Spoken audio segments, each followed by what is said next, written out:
Fica à vontade, pode começar aí, por favor. Nós vamos falar sobre os métodos de extensão rural. Nós vamos ver que tudo que a gente faz para poder passar alguma informação para frente, estender a informação, na verdade, a gente está fazendo extensão. Alguém, né, colocou isso dentro de uma maneira didática, catalogando, se a gente pode dizer assim, catalogando ou sistematizando as ações extensionistas dentro de determinadas áreas ou de determinados momentos. Então, o primeiro método, e o método mais comum, que todos nós, às vezes, não precisa nem de ser extensão rural, pode ser qualquer tipo de atividade, é o método da visita. O que é a visita? A gente fazia muito isso. Ele é um método de alcance, ele é individual, porque ele é planejado. Eu planejo, por exemplo, tem um planejamento de ir a uma determinada propriedade, a uma determinada família, para poder conversar com aquele produtor, muitas vezes sem ser demandado. Eu simplesmente faço meu planejamento, olha, essa semana eu vou visitar tais e tais produtores. E como eu sei que ele vai estar lá, porque eles não saem do local, eles estão sempre trabalhando, então eu chego no momento, né, oportuno para conversar com esse produtor. Então, é um método de alcance individual, né, e ele é realizado no campo, né, e o produtor ou o agricultor ele recebe aquele extensionista na sua propriedade. E pode ser o inverso também. Ele sai da sua propriedade e vai ao escritório, ele vai ao encontro do técnico, né, da assistência técnica naquele momento. Então, são duas vias. Ou eu vou na propriedade dele, tem um planejamento, né, semanal que eu passo em todas as propriedades, ou eu recebo esse produtor. Quando eu recebo esse produtor, agricultor, no meu escritório, eu não planejei. O produtor que planejou, ele pode me encontrar lá ou não. Hoje é mais fácil, né? Ele liga, ele manda um WhatsApp, manda, né, faz qualquer tipo de comunicação e pergunta se eu posso recebê-lo em determinada data, em determinado horário. Aí eu falo que sim ou não. Bom, então esse é o primeiro método, né? Então ele envolve um relacionamento interpessoal, né? E ele tem uma eficácia muito boa, porque eu converso direto com o produtor sobre a demanda dele, ou sobre a minha demanda, que eu vou lá na propriedade, mas é um método muito caro, né, de custo alto, porque ele tem um pouco alcance. Então, esse é o primeiro método, que é a visita. Eu saio e vou visitar o produtor. Então, eu vou lá para informar, para coletar dados, né, para orientar a introdução ou a melhoria técnica de alguma prática que ele está fazendo, né? Eu vou lá para motivar também ele, né, divulgar resultados de algum evento. Então, eu vou lá para poder atualizar, né, em síntese, aquele produtor, seja ele médio, grande ou pequeno. Geralmente, a gente faz isso mais com o pequeno produtor, aquele familiar, né, porque ele está mais carente de informação. Eu vou lá para poder informar aquele produtor e atualizar ele sobre alguma técnica que tem de novidade. Então, esse é o primeiro método. Tem ainda o contato. Esse contato também é individual ou em grupo. Ele não é planejado, eu não planejo. Então, a diferença da visita para o contato, que não há planejamento no contato, enquanto na visita eu tenho o meu planejamento, né? Então, ele é realizado também no campo, né? Ou também ele pode ser no escritório, né? Apenas um contato. Ele é mais informal, porque eu não agendei, não tem nada, né, programado, né? E ele é verbal. Eu vou conversar com o produtor, não vou deixar nenhum documento assinado para ele, orientando, nem nada. Eu simplesmente, né, faço isso verbal. E, atualmente, eu posso fazer isso através de telefone, e através da internet, que é muito fácil. Hoje é muito fácil a gente fazer o contato via internet. Todo o escritório de Emater, ele tem obrigatoriamente, né, de ter o seu provedor de internet para poder ter esse tipo de contato. Aí você vai perguntar, mas será que o produtor tem internet na propriedade dele? A maioria das propriedades rurais hoje, independente de ser pequeno, médio ou grande, tem, né, a sua internet, o seu provedor ali. Então, da mesma forma, eu vou passar informações para esse produtor, né? E vou atualizar ele sobre alguma tecnologia, alguma coisa de novidade que tem na área de produção. Então, esse é o contato. Então, a diferença de contato para visita é que o contato ele é informal, ele não é planejado, enquanto visita é planejado. Um outro que eu usei muito na Emater, não sei se o pessoal usa hoje, é a tal palestra, né? Eu adorava fazer uma palestra, né? Você reúne lá a turma de produtor, né?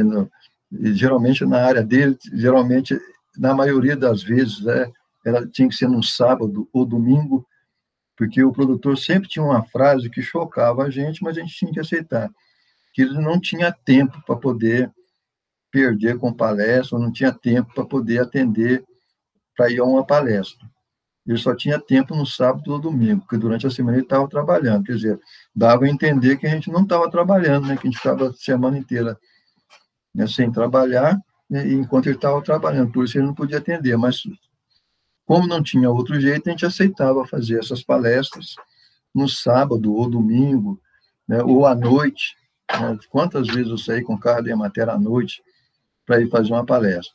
Então, ele é um método de comunicação também verbal, né, mediante o qual, aí, nesse método, um orador, que a gente pode falar de orador, ele vai discorrer sobre um assunto que é previamente determinado. Então, eu anuncio, coloca toda uma divulgação, dia tal, no horário tal, na casa de, não sei, do produtor tal, ou na sede da comunidade, o agrônomo Hernani ou o Augusto, né, o Anísio, vai fazer uma palestra sobre colheita do arroz, colheita do feijão.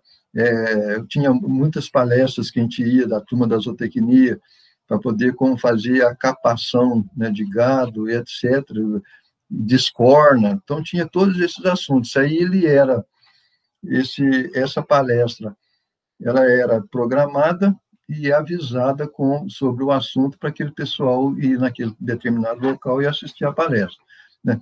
Então, isso geralmente tem que ter uma divulgação muito boa, boca a boca, ou através das rádios, que a gente usava muito, né, que tem um alcance rural, todo produtor tem o seu radinho lá, e a gente fazia a divulgação.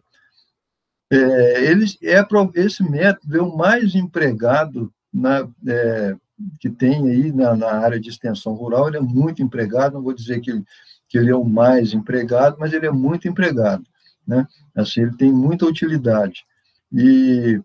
Mas só que a proporção da informação retida pelo auditório, né, para aquele pessoal que ouve, que assiste a palestra, ela é reduzida. Então, com isso, a gente sabe que a eficácia de uma palestra, ela não vai ser medida, né, pelo que fala aquele palestrante, mas pelo o que retém e assimila o ouvinte. Isso aí é uma teoria de um pesquisador que fala sobre isso, né, que a gente não pode dizer, porque a gente não consegue medir se aquela palestra ela foi eficiente ou não. A única maneira que a gente tem para poder medir isso é aquele pessoal, o quanto que aquele pessoal reteve da palestra que eu fiz. Mas ela é um método muito usado ainda, né? E na época que eu trabalhava na Emater, a gente usava demais o método de palestra, e era o que eu mais gostava, né? Porque geralmente depois da palestra tinha lá um comes e bebes, se almoçava, tinha um franguinho assado ali, né, ou o produtor fazia lá um churrasco, então era toda uma confraternização. E isso aí servia também para a gente estreitar os laços da extensão do técnico com aquela comunidade. Bom, o outro método também muito usado é o curso. Então, vocês estão vendo, tudo isso aí está direcionado para o produtor, para estender informações. Aí vocês já vão catalogando aí se esse método ele está sendo assistencialista ou qualquer outro tipo de vertente que ele pode estar sendo, né, introduzido. Então, o curso é um método grupal, né? Ele envolve de envolvimento pessoal, obviamente, né, em uma situação de grupo. Eu preciso de ter uma turma, eu não vou dar um curso sobre determinado assunto para uma pessoa só. Eu tenho que ter um grupo de produtores organizados, que de determinadas comunidades rurais, pode ser de uma comunidade só, pode ser de comunidades vizinhas, Esse curso geralmente é dado na comunidade, de preferência, né, no local onde o produtor vive, para evitar ele ter que se deslocar do seu habitat ali, da sua área, para um local, por exemplo, urbano. Né, geralmente o curso ele é dado lá na própria área rural mesmo, geralmente você coloca numa propriedade que tenha condição de oferecer a estrutura para aquele curso seja ministrado. Na minha época, eu não tinha data show, não tinha internet, não tinha nada, a gente usava um modelo muito simples, que talvez vocês nem conheçam, que chamava álbum seriado. Não sei se vocês conhecem esse álbum seriado. A gente tinha um pedestal, né? A gente comprava folhas de cartolina, fazia todo o esquema do curso nessas cartolinas e ia passando naquele pedestal, folha por folha, e mostrando para o produtor. Eu tenho até foto de eu fazendo curso dentro de uma casa paroquial, de uma igrejinha, geralmente tem as igrejas deles, que é o local que tem mais condição, né, de estrutura para a gente poder fornecer um curso desse, mostrando lá dentro do álbum seriado. Então, ele é planejado, né, e essas palestras, elas versam, geralmente, sobre um assunto específico ou de demanda da comunidade, que pede para poder fazer um curso com determinado assunto, ou com a demanda que a gente acha que eles precisam, né? Então, é uma combinação de métodos, né, que ele pode estar combinado com a palestra, né, e pode estar combinado também com o contato mesmo com o produtor. Então, todos esses métodos, eles se agrupam num curso que eu vou fazer na comunidade sobre determinado assunto. Então, para que eu faça esse curso, eu tenho que ir lá visitar aquele pessoal, eu vou estar em contato com ele, e na medida que eu vou passando o curso, eu estou fazendo uma palestra também. Então, esse é o curso. Então, ele serve para desenvolver habilidades e destrezas, né, por alguma técnica que eu possa estar ensinando ou não. Eu lembro que lá no Amazonas eu dava muito curso sobre produção de abacaxi, né, sobre tratos culturais em abacaxi. Então, a gente ia lá para a sede da comunidade e eu fazia lá esses cursos. Eu levava os abacaxis, mostrava todo o esquema, como é que teria que ser feito, e eu conseguia reunir uma boa quantidade de pessoas. Então, isso aí também o mais importante, que eu vou capacitar, né, o produtor em uma determinada área específica. Então, olha a diferença do que é uma palestra, do que é uma visita, de que é um contato. O curso, ele vai capacitar, né? Eu vou capacitar aquele produtor ali a fazer a capação ou a descórnia do gado dele com a técnica que precisa de ser feita e os cuidados. Eu vou capacitar aquele produtor a fazer o plantio hidropônico, por exemplo, curso de hidroponia, né, que é mais moderno hoje. Então, eu vou capacitar determinados produtores para poder fazer uma produção hidropônica. Então, ele tem isso aí, né? Então, discute as novas ideias, né? E tem também um aspecto motivacional também, informativo, e ele é instrucional. Eu estou dando instrução para aquele produtor. Bom, tem o outro que eu estou tentando lembrar aqui, aí já começa com outras metodologias, né, que já fogem daquele contato direto com o produtor. O primeiro deles é a unidade de observação, né, ou o ensaio de campo. Eu também fiz isso também enquanto eu fui funcionário da Emater. Então, essa unidade de informação, eu achava que era um pouco perigosa, eu tinha muito cuidado quando eu ia fazer essa unidade de observação, eu procurava o produtor ideal para poder implantar essa unidade de observação, porque eu não tinha certeza do sucesso, não. O que é uma unidade de observação, um ensaio de campo? Né? Ele é de caráter experimental, né? Eu não sei, eu quero introduzir uma determinada tecnologia, uma determinada variedade de alguma espécie numa determinada comunidade, mas eu não sei se aquilo vai dar certo ali, eu não tenho informação, então eu vou experimentar primeiro, eu vou fazer uma unidade de observação, vou ver como que essa tecnologia se comporta naquela área. Agora, por que eu falo que isso aí é meio uma faca de dois gumes? Porque se aquilo começa a dar muito errado, o produtor entende que pode entender que eu não sei fazer nada, né, que eu fui lá plantar lá e deu tudo errado, e pode me classificar como uma pessoa que não tem uma capacidade, né, técnica para poder trabalhar naquela comunidade. Então, por isso que eu pensava sempre em escolher um produtor da minha confiança e fazia, né, combinava com ele que eu ia experimentar uma tecnologia, uma nova variedade, que poderia dar certo ou não, para ele me ajudar. Né? A gente não convidava outras pessoas para ver aqui, só convidava se estivesse dando certo. Eu, obviamente, se não estivesse funcionando, a gente nem propagava aquilo. Então, essa unidade de observação, ela é de caráter experimental e ele também pode ser demonstrativo, né, dependendo do resultado que está tendo, que está ocorrendo ali. E também, o mais importante, ele é um autotreinamento de técnicos. Eu estou me treinando, né, para fazer aquilo que eu não tinha muita habilidade, e outros técnicos da região. Eles vão ali para poder treinar também. Né? Então, ele não é usado para ensino direto ao produtor. Isso é muito importante ter isso em mente. Eu não estou fazendo aquilo para ensinar diretamente ao produtor. Né? E geralmente ele é aplicado em pequena escala, não deve ser feito assim em grandes quantidades, né, porque eu teria que gerenciar aquilo, poderia perder o controle daquilo que eu estava experimentando. Aí eu conto um outro caso aqui, né, que eu deveria ter feito uma unidade de observação antes de fazer o que eu fiz. Né? Foi na década de 80, 85, por aí, saiu um tomate que revolucionou a produção de tomate aqui no estado de Minas e praticamente no Brasil todo, né, que era o tomate Santa Clara, do grupo Santa Cruz. Quem ainda não fez olericultura pode ficar um pouco perdido, mas os tomates tem os grupos, né?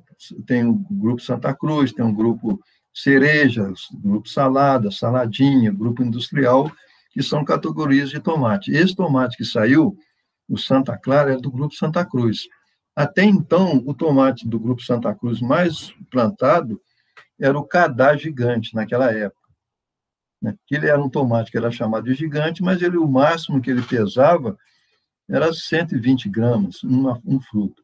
Quando saiu o Santa Clara, que foi melhorado lá no IAC de Campinas, pelo Hiroshi Nagai, um japonês, esse tomate revolucionou, porque cada fruto desse tomate pesava 200 gramas em média, 200 gramas em média. Era um tomate muito grande.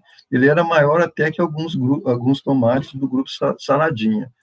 E aquilo começou a ser revolucionado, né? Todos os produtores começaram a plantar desse tomate, queria plantar. E eu estava nessa região, nessa época, em Conselheiro Lafayette.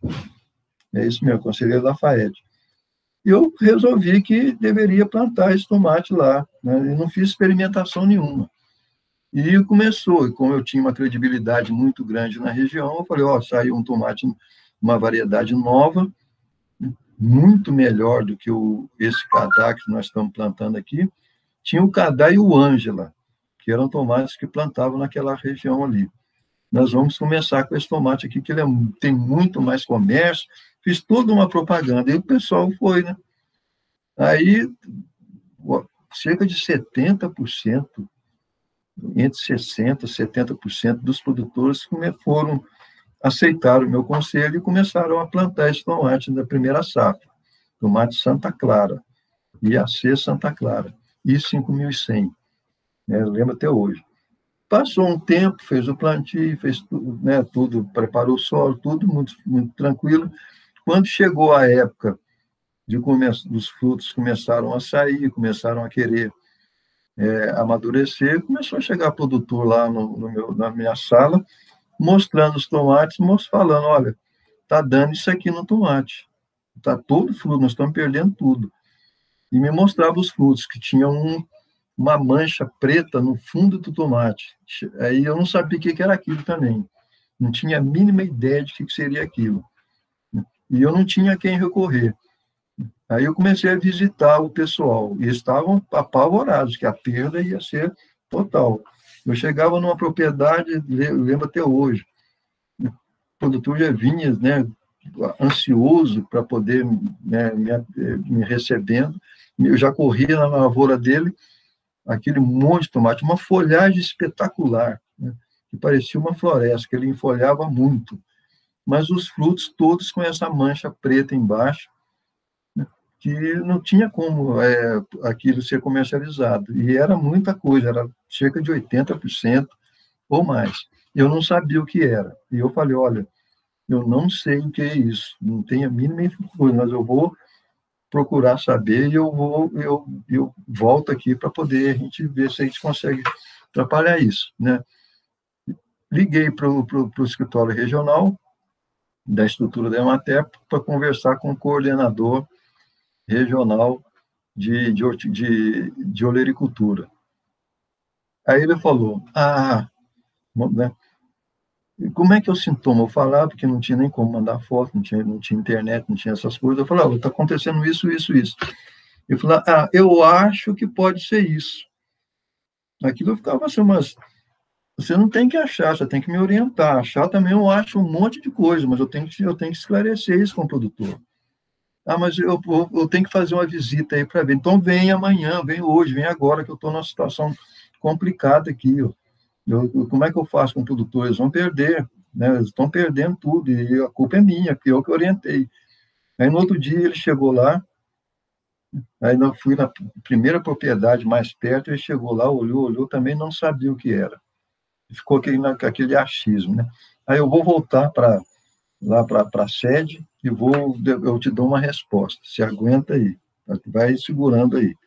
E eu não conseguia segurar, porque toda hora chegava o produtor lá no escritório para reclamar que eu estava perdendo tudo. O que eu fiz? Eu peguei e escrevi uma carta para o Hiroshi Nagai no IAC de Campinas. Naquela época tinha que ser carta, né? Não cheguei nem a telefonar. E não é que ele respondeu mesmo a carta rapidinho, ele me explicou tudo que estava acontecendo. Depois até saiu um artigo sobre isso numa revista do IAC, que ele até mandou para mim. Ele falou assim, olha, o problema desse tomate é o seguinte, isso que está acontecendo aí chama podridão apical, é uma deficiência de cálcio. Esse tomate é muito sensível à falta de cálcio. Tanto faz o cálcio no solo, eu posso ter o cálcio no solo e ele pode acusar isso se ele não conseguir translocar esse cálcio lá dentro, né? Ele absorve, mas não transloca. E quando começa a produzir os frutos, acontece isso. Então, ele me orientou a jogar cal virgem nas fileiras de tomate ali, para poder ver se segurava. E ele falou assim, olha, isso aí é um defeito que esse tomate tem, e tem que ter muito cuidado no preparo de solo, na irrigação, qualquer descontrole que tem, né, mesmo que eu tenha colocado o corrigido solo normalmente, ele vai apresentar isso. Por quê? Porque ele cresce muito rápido, o fruto é muito grande, e ele não consegue translocar o cálcio. E isso aí é um problema na lamela média do fruto que causa, né, essa podridão, que é chamada de fundo preto, podridão apical, podridão estilar e a deficiência de cálcio. Aí eu aprendi sobre esse tomate. Bom, resumindo, eu tive um pouquinho aqui, desligar esse lado. Resumindo, eu não perdi a credibilidade do produtor, porque eu recorri ao Proagro, que é um programa que tinha de seguro rural, e todos eles, eu fiz um trabalho muito bem feito, né, modéstia à parte, até eu cheguei até a pensar, eu poderia ser um advogado, porque eu defendi muito bem esse pessoal, que o Proagro, na época, era muito difícil, né? O Proagro é um seguro, quando o produtor perde a lavoura, tem um incidente, uma enchente, ou tem uma chuva de pedra, que ele perde toda a produção, ele tem aquilo que está devendo no banco, ele deixa de pagar, o banco zera tudo. E eu consegui que todos eles cancelassem os empréstimos que eles tinham feito. Mas eles continuaram perdendo, porque perdeu tempo, né? Aquela safra eles perderam todas. E eu consegui me manter na região, o pessoal não me sacrificou, porque eu consegui que eles não pagassem aquele projeto que eles tinham feito, e eram projetos caros, né? Eles tinha toda uma previsão de safra, que eles pagariam o banco e ainda ia ter o lucro deles, né? Eles não tiveram lucro, mas também não tiveram prejuízo, né? Naquele momento. O prejuízo foi o tempo que eles perderam. Bom, o que eu quero dizer com isso? Que eu não deveria ter feito, né, esse plantio. Eu deveria ter feito, primeiro, uma unidade de observação. Eu devia ter plantado uma pequena área junto com o produtor e observado o que ia acontecer. Obviamente que eu ia ter esse problema, eu ia ter solucionar esse problema nos próximos plantios. Eu já ia ter um cuidado maior com a correção do solo, ter um cuidado maior com o manejo daquele tomate, né? Mas eu não ia passar esse aperto que eu passei. Então, a unidade de observação serve para isso, quando é uma metodologia de extensão, que quando eu quero introduzir uma nova tecnologia, alguma coisa de nova no campo, que eu não sei qual o resultado, eu faço uma unidade de observação. Bom, depois disso aí, eu tenho um outro esquema, um outro método que é parecido com a unidade de observação, que alguém já falou aí na aula passada, que é a unidade demonstrativa. Aquilo sim, eu vou mostrar para o produtor, vou fazer um campo de demonstração. Eu vou fazer, quando eu tenho uma dificuldade em introduzir alguma tecnologia no campo, eu vou lá e faço uma unidade demonstrativa. Eu vou mostrar para o produtor que aquilo que eu estou falando para ele fazer é uma coisa viável, que ele vai ter ganhos com aquilo, que ele vai ter rendas melhores, que vai melhorar a produtividade dele e assim por diante. Então, é um trabalho executado com uma cultura, ou pode ser com uma criação na área de zootecnia, né, nas condições reais do produtor. Eu tenho que pegar as condições dele, eu não posso introduzir nada que não esteja ao alcance dele. Porque eu fiz muita unidade de demonstração e eu já tive comentário de produtor falando assim, mas isso aí funciona porque é do governo. É do governo, é isso, coloca tudo que tem que colocar aí, por isso que fica bonito assim. Então, para evitar esse tipo de desconfiança ou de comentário, você faz nas condições dele. E uma outra coisa que eu não disse aqui no início, que é importante, logo no início, quando a gente vai fazer uma visita, a gente deve identificar naquela comunidade os líderes que tem ali. Eu lembro que no curso que nós fizemos de extensão rural, antes de assumir os trabalhos de extensão, eles falavam, você tem que identificar o líder positivo e o líder negativo. Aí a discussão era, será que existe líder negativo? Se ele é negativo, ele não pode ser líder. Hoje em dia, transformando para a atualidade, o que seria um líder negativo hoje? O que seria? Alguém pode arriscar aí? O que seria um líder negativo hoje? Aquele negacionista, né? Exatamente. Perfeito. O líder negativo que a gente identificava naquela época é o negacionista de hoje. O cara é o tal do cateto oposto. Tudo que você fala para ele, ele fala o contrário. Então, a gente tinha que evitar esse pessoal. Era uma das recomendações que a gente tinha. Olha, pega um líder da comunidade, você vai aí, identifica, e você começa a trabalhar com ele. Aí, ganhando a confiança dele, você consegue introduzir aquilo para frente. Então, evitar o negativista, porque eles destroem. O negativo, ele é tão negativo, o cateto oposto, que você chega a falar para ele assim, essa maçã aí não é boa, não. Eu peguei aí, ela tem um gosto muito ruim. Ele fala, não, essa maçã tem um gosto muito bom, que isso, eu já experimentei, eu estou até vendendo. Aí você muda, realmente, essa maçã não tem um gosto bom mesmo, viu? Você tem razão. Não, mas por outro lado, aí ele responde, ela não é tão boa assim. Quer dizer, ele gosta de ser negativo, ele gosta de contradizer. Tudo que você fala, ele fala o contrário. O negativista, o que existe hoje. Né? Naquela época, a gente chamava de líder negativo. Bom, então, a unidade de demonstração é isso. Você coloca lá a cultura, a técnica que você quer implantar, para poder mostrar para o produtor que ele vai ter muito lucro, que ele vai ter muito um avanço tecnológico e vai ser muito benéfico para ele, aquela tecnologia, para ele, para sua família e assim por diante. Né? E ele é um método que ele é de dupla finalidade também. Por quê? Porque ele serve para motivar, ensinar e também aprender, que você aprende com aquilo ali. Sempre você tem que colocar na cabeça que a gente tem que abrir para poder aprender, né? E deve fazer parte de uma estratégia de médio prazo. Você não é uma coisa instantânea. Você começa com o campo de unidade demonstrativa ou campo de demonstração para chegar num ponto de médio prazo você conseguir introduzir essa tecnologia ou essa prática agrícola naquela comunidade. Bom, depois você tem ainda um outro método que são as demonstrações de resultados, que é a DR. É muito simples também, ela vem de um campo de demonstração ou vem de alguma coisa que já foi feita em uma outra época, numa outra área. Você vai mostrar ali uma condução de uma determinada técnica comparada com uma outra que é usada. Geralmente, você usa a própria técnica que o produtor está usando, né? Mas você tem que ter confiança naquilo que você está fazendo, tem que ter habilidade, né? Tem que ter toda a expertise daquela função, daquela tecnologia, do tiro não sair pela culatra, né? Você vai demonstrar um resultado e acaba que o resultado do produtor fica melhor do que o seu. Aí, né, fica difícil depois se reverter isso. E o produtor, ele adora mostrar que sabe mais do que a gente, pelo menos aqueles produtores que são, que o Daniel falou, né, aquela dose de narcisismo que todos nós temos, né? Alguns têm mais.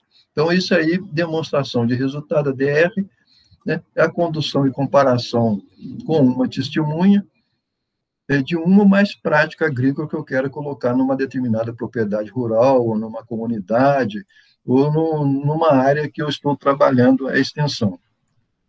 Então, eu devo montar isso aí em local estratégico, onde eu tenho um acesso muito fácil dos produtores, e aquilo estimula a multiplicação, né, daquela prática, daquele resultado que eu estou mostrando. Quando eu falo em multiplicação, eu falei de líder, nós também trabalhávamos com os líderes multiplicadores, aqueles que eram selecionados, né, escolhidos ali na comunidade, e eles multiplicavam aquela prática, né, nas outras comunidades, naqueles locais onde eles tinham mais atuação. É uma metodologia também.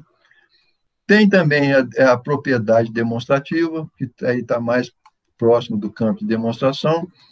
Então, isso aí, eu não cheguei a trabalhar com isso, que já é uma atividade mais macro, porque o trabalho é um trabalho que executa numa propriedade que vai representar um município, né? E, geralmente, o produtor não gosta muito de ficar mostrando aquilo que tem sucesso, né? É aquele negócio, o cara está ganhando dinheiro com aquilo, vai espalhar aquilo para quê, né? Para poder arrumar concorrente com ele. Então, eu teria que ser uma pessoa muito dedicada, uma pessoa altruísta, para poder fornecer aquela propriedade dele, para aquela propriedade ser uma propriedade demonstrativa. Ela fica sendo como uma vitrine, né? Tudo funciona bem ali, né, para aqueles outros produtores passarem ali, visitar aquilo ali e pensar, né, em fazer o mesmo, aquela mesma prática, copiar aquilo. Tem a semana especial, que é uma outra metodologia, né? Esse é um método muito complexo. Eu fiz uma vez só, uma semana especial, arrependi 1000 vezes, porque demanda muita logística.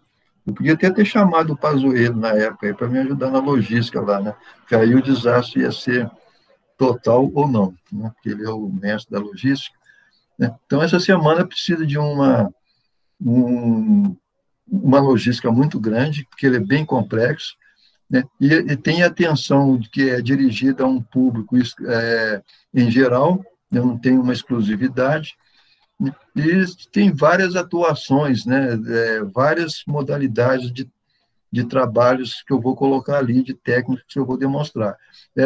Ela tem duração de vários dias, né? ela tem que ser realizada no campo, né?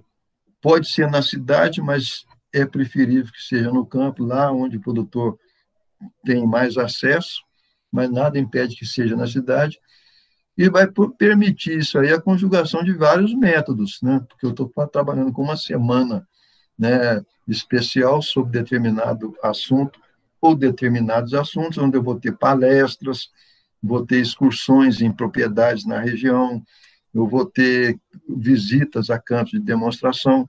Então, tem uma série de atividades conjugadas, né, com o contato, com a visita, com o campo de demonstração, tudo junto dentro de uma semana pessoal. E aí, com esses tipos de metodologia, eu vou crescendo o meu público. Aí eu passo para o encontro, né? Encontro de produtores. Aí eu venho lá, isso aí vai estar feito mais a assembleias, encontros propriamente dito, reuniões, né, daqueles indivíduos que eu tenho dentro de uma comunidade, dentro de uma determinada cultura, eu posso colocar, por exemplo, afunilar mais. Olha, nós vamos fazer um encontro de produtores de tomate, então só vai os produtores de tomate naquele encontro. Ele discute tudo sobre a cultura de tomate. É um dia só, né? Ou pode ser 2 dias, não vai chegar passar a ser uma semana, que senão vira uma semana. A diferença é que eu estou trabalhando especificamente com um determinado assunto. Então, isso aí seria o encontro, né? E, geralmente, a gente convida as classes, né, os sindicatos, todo esse pessoal organizado, né, para participar desse encontro, né? Encontro de produtores de tomate, encontro de produtores de mel, por exemplo, né, que trabalham com colmeias. Então, tudo isso aí é feito nesse encontro. Então, vocês estão vendo que tem muita metodologia, né, dentro da extensão rural, vários recursos que eu posso tomar. E eu estou esquecendo de dizer aqui que não é só a parte técnica de lavouras, toda a metodologia que é usada pela Emater, que seria, ou pela extensão, vamos colocar pela extensão, partindo lá desde a visita, vai sempre uma equipe completa. Vai o agrônomo, vai o técnico agrícola e vai a técnica de bem-estar social para trabalhar a família como um todo. Então, é assim que funciona, não só para poder tratar de assunto técnico ali exclusivo, de uma aração, de um plantio, de uma doença que está ocorrendo. Não, vai atingir o macro ali, né, com a participação do pessoal do bem-estar social. Tem excursão também. Eu fiz muita excursão com o produtor. Você tem uma determinada área, aqui mesmo, no nosso campus aqui, eu já fiz excursão. Eu vi o pessoal lá em São Gotardo. Eu estava fazendo extensão. Por quê? Porque lá tem uma olericultura exemplar, super tecnificada, com produtores de alto grau, né, de tecnologia. Então, que nada mais assim fácil de você pegar um ônibus, convida o pessoal, eles recebem a gente lá e vão fazer uma excursão naquela área. Ali você vai aprender, atualizar, não vai ensinar nada. Você vai simplesmente observar o que está acontecendo ali para atualizar. Então, a excursão, ela serve para isso. Então, é uma visita em grupo, que é realizada no campo ou na cidade, dependendo do alvo que eu estou querendo, do assunto que eu estou querendo, né? É esse deslocamento de um grupo de pessoas, né? E aí você vai ter atividades de aprendizagem, de aprendizado numa determinada área específica. Nesse caso, quando eu fiz as excursões aqui, foram várias vezes, só parei porque começou a ter dificuldade de arrumar um ônibus, e etc. Mas o pessoal recebe muito bem a gente lá em São Gotardo, né, que são grupos de japoneses, eles ficam o dia inteiro por conta da gente. Vamos ver depois que terminar essa pandemia, a gente consegue fazer essas excursões. Olha, vocês estão vendo que já vai aumentando. Agora eu já estou falando em dia de campo. Dia de campo aqui, ele é mais comum. Todos nós aqui conhecemos, vocês conhecem. Aqui no nosso campus mesmo, o professor Irã já fez dia de campo aí, né, para mostrar alguma coisa. Então, o dia de campo, ele é realizado, como o próprio nome indica, no campo, né, não tem como ser na cidade, aí tem que ser exclusivamente no campo, né, e vamos mostrar uma série de atividades com ênfase naqueles de caráter prático. Aí o pessoal vai fazer alguma coisa prática mesmo, né? Fazer uma aração, aprender a fazer uma aração, aprender a ligar um trator, né? Eu falei aí na aula passada que eu passei um aperto que eu não sabia nem ligar um trator, né? Quando eu fui lá orientar, né, digamos assim, um produtor. Se eu tivesse participado de um dia de campo desse, que tivesse sobre máquinas agrícolas, eu teria aprendido alguma coisa, né?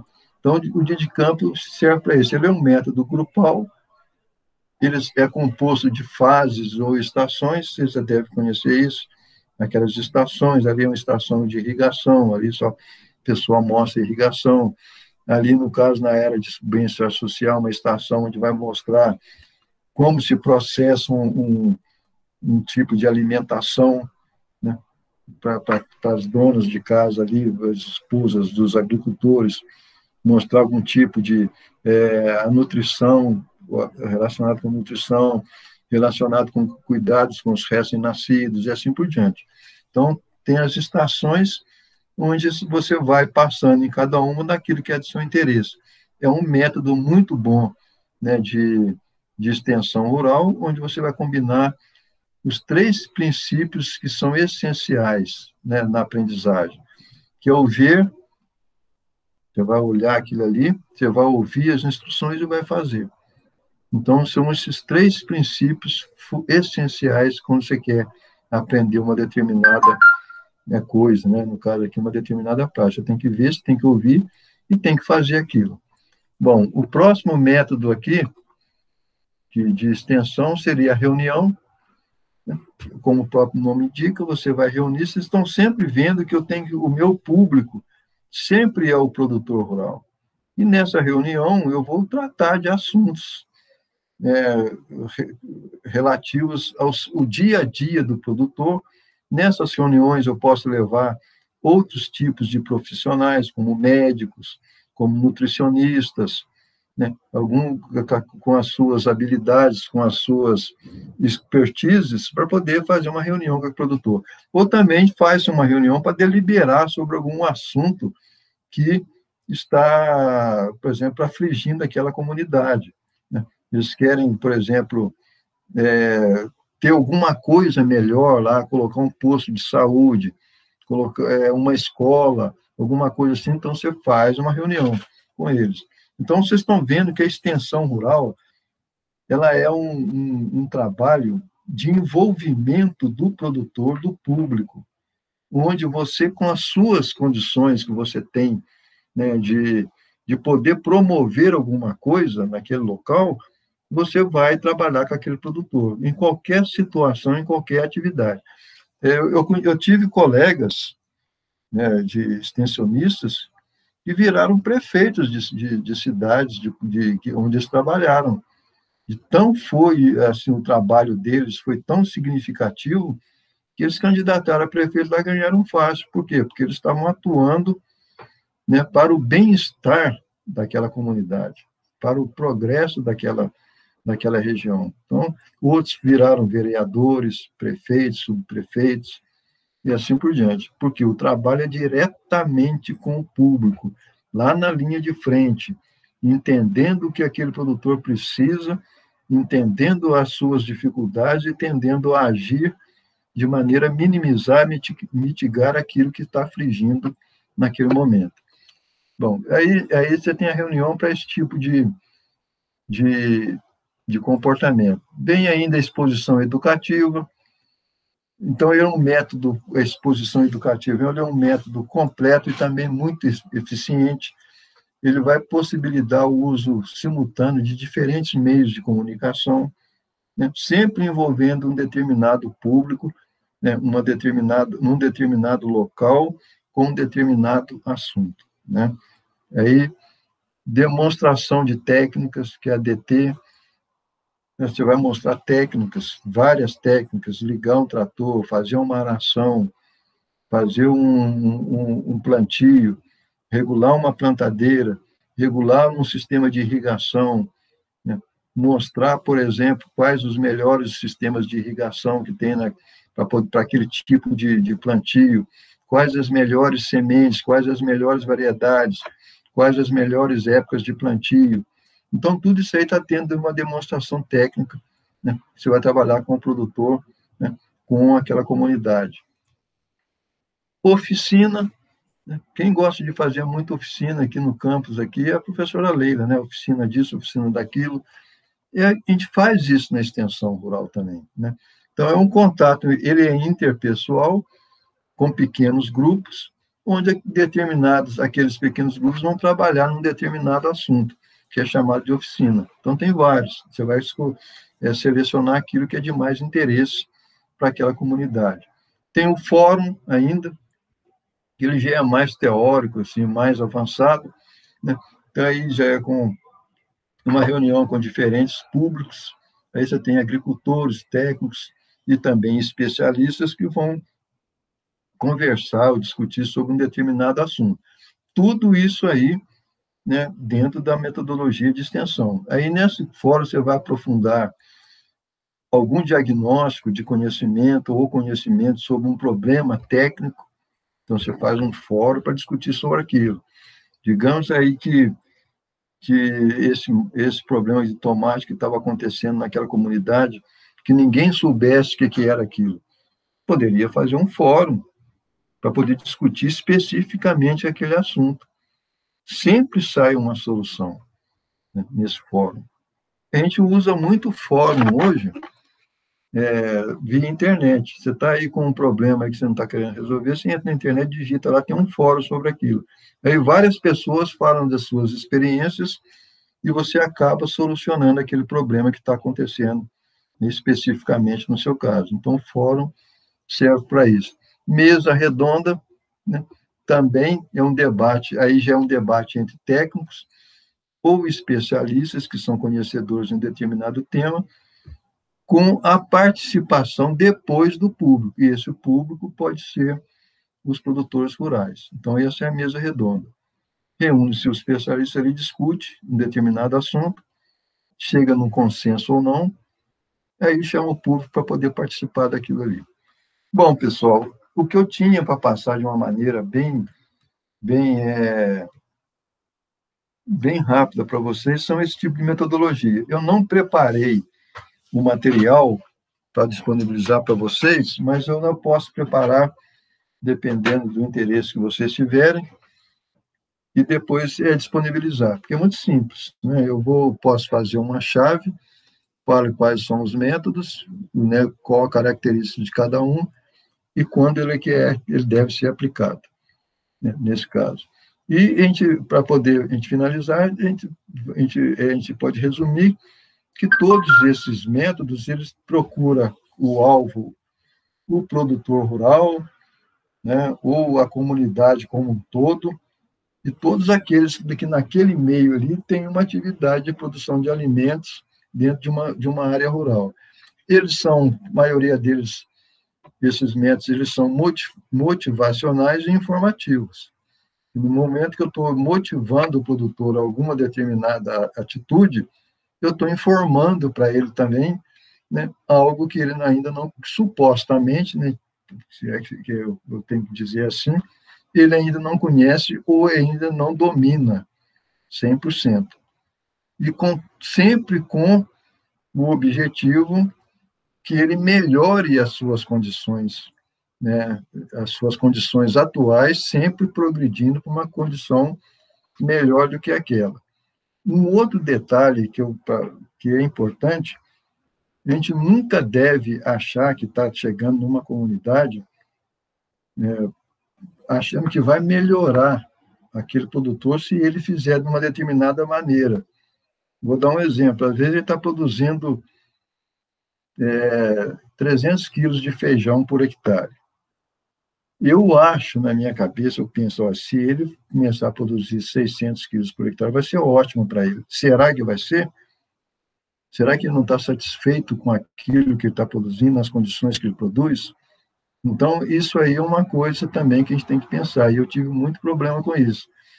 Nunca aquilo que é melhor para a gente, na minha concepção, é melhor para aquele produtor, para aquele determinado produtor, né? E por que eu estou dizendo isso? Porque, no princípio geral, tudo que a gente faz de extensão é para melhorar a vida social, as condições financeiras, as condições gerais daquela comunidade, daquele produtor específico. A extensão é para isso, não é para piorar. Mas nem sempre aquilo que é bom, que eu acho que é bom para o produtor, é bom para ele. Então, isso é um feeling que o extensionista deve detectar no momento que ele está em atividade de extensão rural. Bom, então, basicamente, a metodologia é essa. Aí eu devolvo a bola aí para o professor Daniel para ele dirigir o debate, né, se o pessoal estiver disposto a debater. Ligando minha câmera aqui, Hernani. Excelente. Você trouxe alguns pontos centrais das metodologias que você utilizou, né, ao longo das suas experiências aí com as questões de extensão rural. Isso é rico porque a primeira vez que você apresentou esse conjunto de ferramentas, geralmente a gente ia ao campo, né, e você fazia as abordagens com os produtores, trazendo algumas provocações, algumas observações ali, né. O grande ponto dentre todas essas questões, o que a gente pode trazer de provocação aí para vocês, se vocês fossem chegar um produtor hoje, por exemplo, o que vocês fariam, ou o que vocês não fariam numa primeira abordagem? A gente faz isso, né, nas aulas antes de ir a campo, uma dinâmica em grupo, né? Infelizmente, como estamos virtualmente, a gente não consegue isso. Mas o que vocês fariam se vocês fossem chegar do produtor hoje? Ou não fariam? Ou o que vocês buscariam de informação para planejar uma abordagem?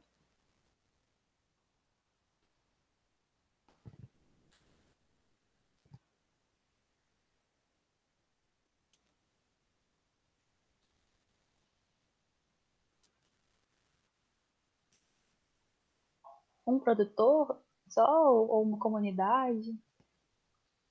O que você simular? Vamos colocar um produtor de uma determinada comunidade que apresenta uma determinada dificuldade de ordem técnica ali numa área que você atua ou que você tem preferência hoje. Você tem a intenção, né, de contribuir com este produtor. E você sabe que ele está passando por um problema técnico na área de atuação que você escolher, tá? Então imagine a área que te agrada nesse momento do curso e você descobre que tem um produtor passando por uma restrição nesse aspecto técnico. E você, na melhor das boas intenções, né, enquanto mulher, Gilma pretende uma abordagem com esse produtor aí. Você não sabe qual vai ser a reação dele. Você não sabe se ele quer ou não a sua abordagem.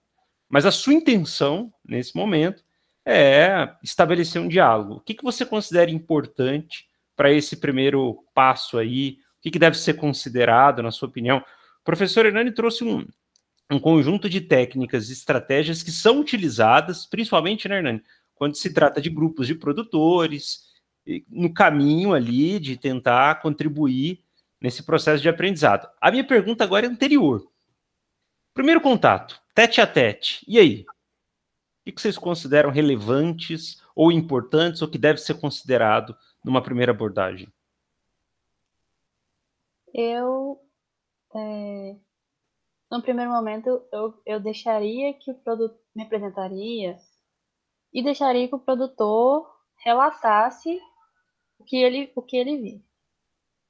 Como você falou no caso de mulher, é de uma experiência minha, eu tenho que mostrar que eu sei algo. Porque se eu ficar só na pergunta, não me levam a sério. Aconteceu de, de eu visitar uma fazenda de um primo meu primo me chamou para ver e o pai dele, meu tio, não acreditava que eu era capaz. Então eu tinha que explicar a minha capacidade em conseguir solucionar o problema para que ele me desse abertura. Então vai muito de cada pessoa com que você está lidando. Ele estava lidando com pai e filho, em que um me deu uma abertura já de me procurar e o outro eu tinha que mostrar que eu tinha capacitação para ele começar a falar. Então, daria um espaço primeiro para o produtor, não só diretamente no problema, uma conversa para conseguir compreender como que aquele produtor ver o extensionista ou o agrônomo para depois pensar em qual metodologia eu poderia usar. Excelente, Gilma. Aproveitando o teu gancho, pergunto para as meninas aí, né? Vocês, esta rodada das mulheres, né? Já que essa questão é muito singular no campo da agronomia, das ciências agrárias, vocês, mulheres, complementariam algo, concordariam, discordariam da observação da Gilma, acrescentariam algo ou não? Acho que eu concordo, né, plenamente. Acho que na sociedade em si, para a gente ser mulher e a gente gostar de alguma área do conhecimento, quiser repassar esse conhecimento, infelizmente a gente tem que provar o tempo todo a nossa capacidade como profissional, não só na agronomia, mas em diversas outras áreas. Principalmente no meu caso, né, eu vou puxar para alimentos. Então, na indústria também, você tem, né, uma visão bem machista. Eu acho que ela está certíssima. Primeiramente, a abordagem dela fazer, né, com que o produtor veja que ela tem um conhecimento, já para deixar de prova, e ali trabalhando com ele a melhor possibilidade para resolver o problema dele. Então, sempre ter uma troca e sempre vir ali falando, não, a gente pode pontuar isso, tal coisa é melhor, a gente pode mexer aqui com algum tipo, vamos supor, um bioma FOS, um bioma fixo para melhorar sua produção. E aí vai trabalhando nisso, né? Excelente, Nice. Alguém mais das meninas gostariam de complementar?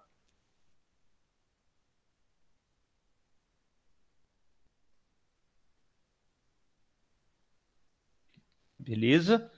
Agora vamos inverter a dinâmica, né? Vamos perguntar aí para os rapazes, para o Rafael, para o Estênio, para o Matheus. E vocês, homens, se fossem numa primeira abordagem com um produtor? O que vocês considerariam importante?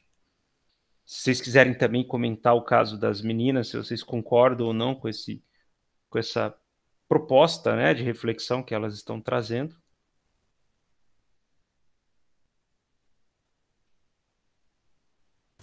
Eu tive duas experiências bem opostas com relação a isso. Uma foi aqui na cidade mesmo que eu moro, em Pedro Leopoldo, em que meu tio me chamou, né, pra ver como é que tá lá, pro plantio dele lá de milho e tudo. Aí eu fui conversando com ele, né, aí nada do que eu falava ele escutava, né. E, tipo, eu fui de baixo, fui por baixo, né, eu fui assim, eu vou, ele tá plantando, eu vou lá pra ver o que tá arrumando, né. Aí eu perguntava como é que ele fazia uma coisa, ele não sabia responder. Aí perguntei o que ele aplicava, ele não sabia responder, falava que o pessoal aplicava na região e era só isso. Aí eu fiquei assim, aí eu fui dar uma dica, eu falei, olha, isso aqui, ó, às vezes pode não ser tão bom assim, né? Eu expliquei lá para ele uma. Aí ele falou, não, mas todo mundo usa assim aqui na região, tem que usar assim. Aí eu já vi que eu talvez eu teria que ter feito aquele esquema de pegar uma parte, fazer um teste, mostrar para ele a diferença de algo usado de uma forma, uma tecnologia usada de uma forma certa tem uma diferença para cada região. E eu acho que eu não tive esse tato, não, sabe? De saber mostrar para ele, talvez, que tem uma segunda opção, mesmo sem precisar de usar ela na propriedade inteira. A segunda propriedade que eu fui foi lá em Conselheiro Lafayette, perto de Ouro Branco. Não, mentira, foi em Ouro Branco, não foi em Conselheiro Lafayette, não.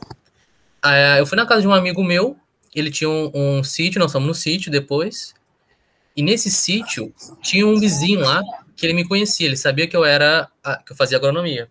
Ele ficou muito feliz que eu fui lá e começou a perguntar o que eu achava, e perguntou o que ele fazia, se estava certo, se estava errado, e queria escutar a minha opinião, né? Tipo, eu achei, são duas pessoas totalmente diferentes, né? E nesse segundo caso, eu falei, olha, eu tô estudando, eu não sei se esse aqui é o certo ou errado. Mas lá na escola, meu professor falou isso aqui, ou já fizeram esse experimento, dessa forma aqui funciona. Eu fui desse jeito lá. Mas era, tipo, ele foi muito mais receptivo do que meu tio, que mora aqui do lado, né? Isso aí é algo que eu achei engraçado. Vou dar assim, uma observação do que a Gilma falou, né? Porque tem duas situações. Uma, quando a gente é convidado, a gente é demandado, aí você tem que ir lá e mostrar que sabe mesmo. O produtor me falou, estou com um problema aqui, vem aqui. Se eu chegar lá e ficar lá, não, isso aqui eu acho que é isso, aí pronto, você não vai conseguir mais nada. Então, aí tem que mostrar mesmo que sabe. Essa é uma situação. A outra situação, quando a gente vai, digamos assim, de enxerido, né, lá na propriedade, não foi convidado, o cara nem te conhece, aí você chega lá querendo mostrar conhecimento, aí está tudo errado. Você chegar no local, você não foi convidado ali, você chegou lá para poder começar um trabalho de extensão e começar a pôr defeito em tudo e querer mostrar que sabe muito, aí também não é por aí. Aí, nesse caso, tem que ser igual o Matheus começou a fazer. Aí você tem que perguntar, mostrar um pouco. Não é mostrar, ser você mesmo. Se você é arrogante, você vai ter que ser arrogante. Eu já fui arrogante. A gente, quando sai da universidade, a gente sai achando que é o máximo. Eu já passei por isso, né? É uma condição do narcisismo. Você não aceita que um produtor fica te contestando. Eu passei por isso. E penei, né? Depois que eu fui fazer uma reavaliação minha, eu falei, não é por aí. Então, se eu chego com arrogância, por exemplo, querendo mostrar que sei muito, sem ser convidado, aquele produtor você já vai ter uma antipatia sua ali, depois fica difícil você trabalhar. Aí pergunta, não é se mostrar, ficar humilde também, aí né, dando a entender que você não sabe nada, porque aí também não funciona. Mas é estratégico, pergunte bastante, olha, como é que você está fazendo a sua adubação aqui? Você está usando quanto? Ele vai te falar, então você já vai ter uma noção do que ele está usando. E eu tinha uma coisa que eu falava muito, cara, o senhor está fazendo assim? Uma outra coisa, antes de tudo, é aprender o nome da pessoa, sempre chamar ela pelo nome. O senhor fez, olha o seu Toizinho, o senhor está fazendo assim, seu jeito é muito bom, viu? Mas eu conheço um jeito, eu acho muito melhor do que esse. Eu já experimentei, eu já fiz. Mas o seu jeito é muito bom, o senhor pode até continuar com ele, mas a gente vamos fazer um experimento aqui, uma experimentação aqui, a gente faz um plantio aqui, o senhor vê, se o senhor gostar, o senhor continua.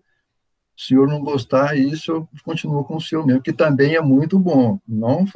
Nunca ficar menosprezando o que ele está fazendo. Então, a arrogância é uma coisa inerente. Às vezes você não consegue segurar, você fica tão ansioso. Às vezes não é nem por ser mal a arrogância, é uma condição. Você aprendeu tanto, você ficou tanto tempo na universidade, aprendendo tanta coisa, para chegar no campo, tendo que ficar cheio de dedo com o produtor, você quer mostrar logo o que você está sabendo. E com isso você acaba sendo arrogante. E ele percebe isso. Né? Ele vai perceber, fala, não, mas eu estou plantando isso aqui, tem 500 anos que eu planto isso aqui, eu achei que esse menino aí, né, essa menina aí querendo saber mais do que eu, né? Então parte por aí. Então, agora, quando a gente é chamado, é demandado, aí é diferente. Eu chego lá, não, isso aqui é assim, assim, assim. Aí, quando eu sou demandado, eu nem vou fazer uma extensão, eu vou fazer uma assistência técnica mesmo. E a assistência técnica é para quem sabe. Eu vou contar um caso. A minha geladeira pifou aqui. Aí eu chamei um técnico. O cara veio um dia, e de cara eu percebi que ele não era bom, mas eu tinha chamado, né? E eu vou ter que aguentar. Ele pegou, trocou uma peça. Ah, isso aqui vai ser essa peça aqui. Foi lá correndo na oficina dele, trouxe a peça, colocou lá, não funcionou. Deve ser essa aqui. Trocou uma outra peça, foi lá, buscou a peça na oficina dele, trocou, não funcionou a geladeira. Aí, na terceira vez ele voltou, agora está boa a sua geladeira, tá bom. Eu fiquei pé da vida porque ele ficou experimentando e me cobrou caro, R$750. Quando é à noite, ele saiu daqui de tardezinha, a geladeira estava pior do que estava antes. Aí eu fiquei, né? Voltei no outro dia e falei assim, olha, o seu técnico aqui, ele foi lá na oficina, não consertou minha geladeira, ainda piorou a geladeira minha. Eu estou pedindo para o senhor mandar ele lá tirar todas as peças que ele colocou lá, que eu não quero mais esse serviço. Pode levar de volta. Manda ele lá, tira. Eu não vou pagar também, não. Nem o serviço dele, nem as peças que ele vai tirar. Eu não quero.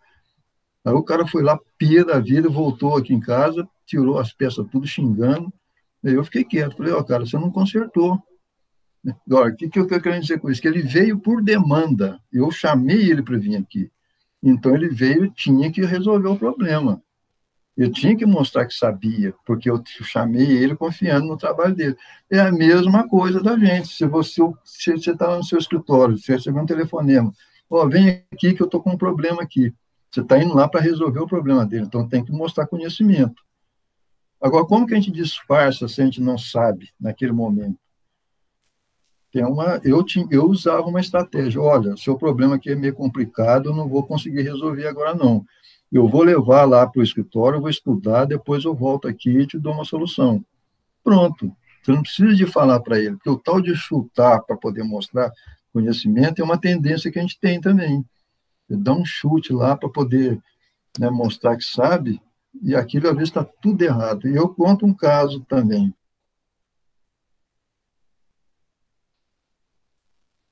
Gordon, acho que o seu microfone ficou mudo, viu?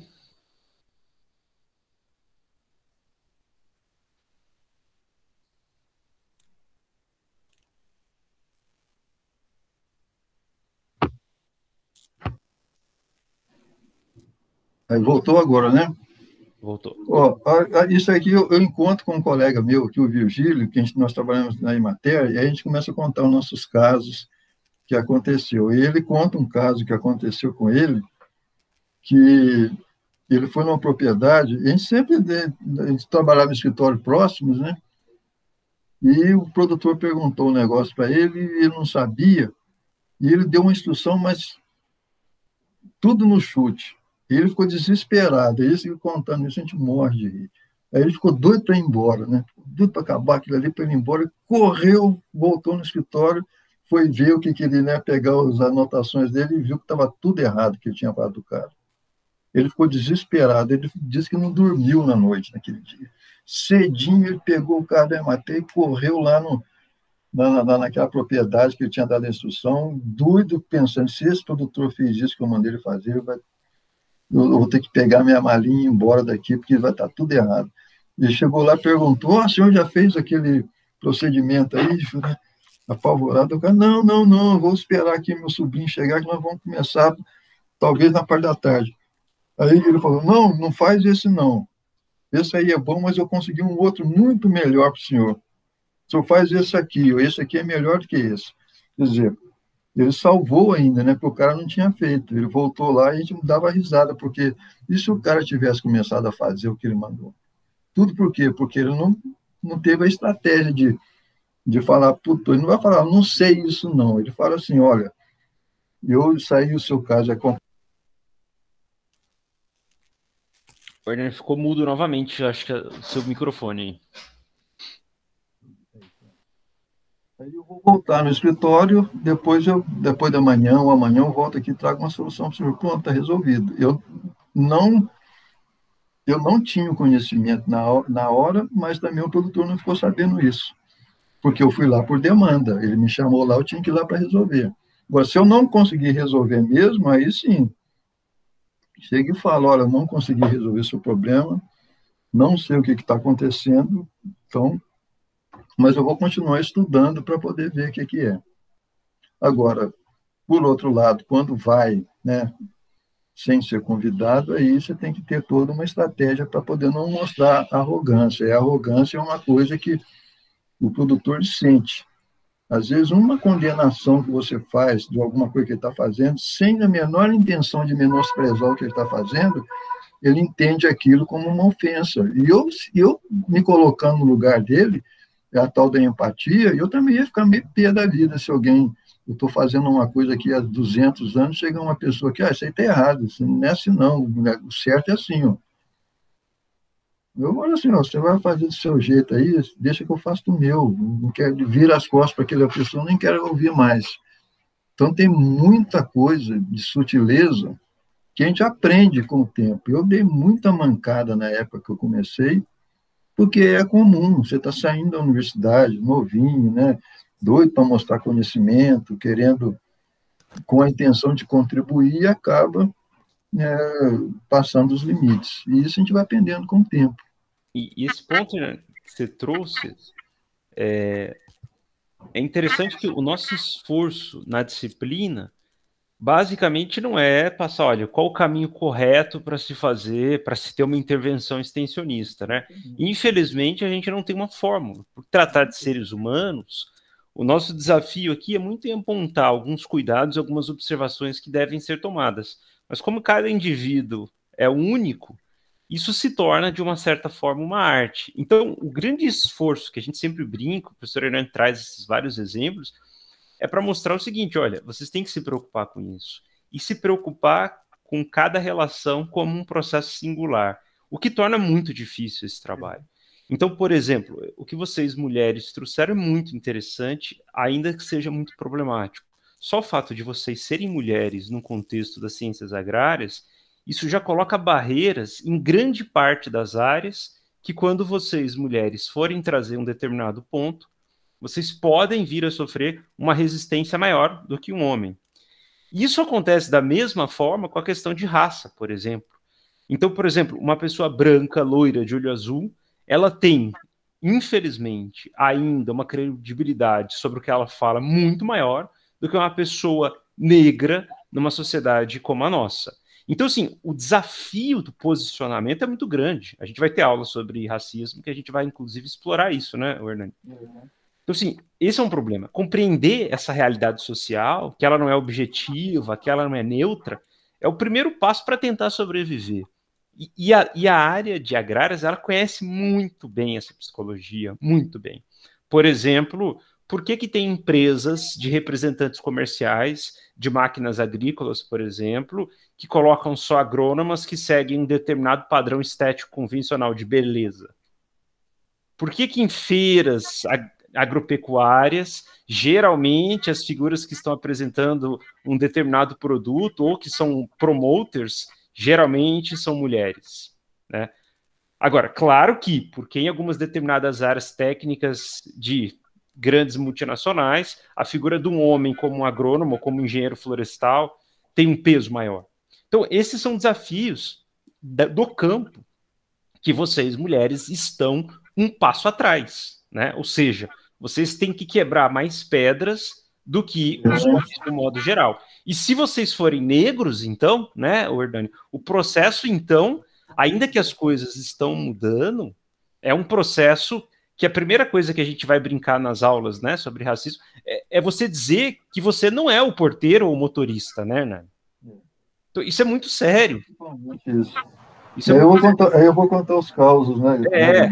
Aí vamos entrar na questão de raça. Mas assim, a primeira coisa é o seguinte: olha, eu sou o engenheiro, eu não sou o técnico, eu não sou o porteiro, eu não sou o funcionário, né? Então, assim, essas questões já perpassam toda uma complexidade desse processo. E que envolve o quê? Uma questão de legitimidade. Uma sociedade, por exemplo, machista e racista, qual que é o grau de credibilidade de uma mulher orientando um homem que se considera superior? Uma sociedade racista, qual que é o grau de aceitação de um homem ou de uma mulher que considera que um negro ou uma negra, por exemplo, não tem capacidade cognitiva? Então, há esse processo e compreender essas dimensões são, infelizmente, fundamentais até para a sobrevivência. O mercado sabe muito bem disso, né? E aí entra outro aspecto. Então, além dessa desvantagem, há a questão do feeling. Por exemplo, se você trata de um grande produtor, dificilmente você vai conversar com ele. Você nem vai ter contato com ele, você vai ser recepcionado pelo gerente da fazenda, você nem sabe quem é o dono, às vezes, da propriedade. Então, o teu tete-a-tete é com o gerente, muitas vezes. Quando você vai numa pequena propriedade, muitas vezes você já vai falar diretamente com o dono, que às vezes, né, Hernani, tem um funcionário que vem só no temporário, dependendo da cultura, foi época de colheita e tudo mais. Então, a dinâmica é outra. O que coloca necessidades. Um outro aspecto que é sempre interessante, que a gente vai discutir agora nas aulas de metodologia, é o caráter cultural. Um produtor da zona rural, ainda que ele esteja já num contexto periurbano, né, ele tem hábitos culturais diferentes, às vezes, de um produtor que vem da capital.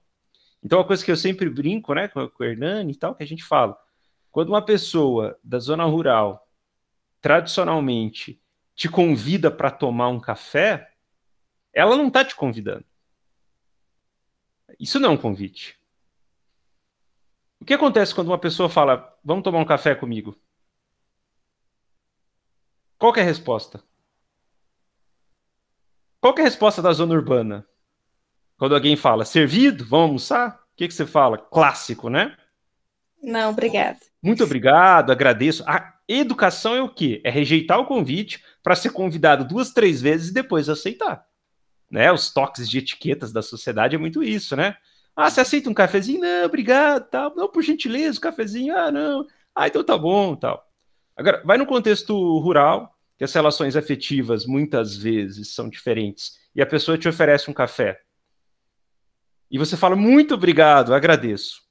Geralmente, o que você está dizendo para esse pequeno produtor?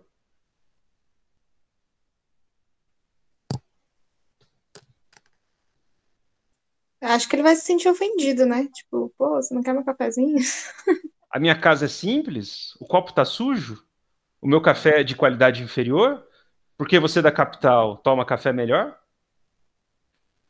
É um hábito cultural. Eu não estou dizendo aquele produtor que vive um contexto periurbano, perfeito.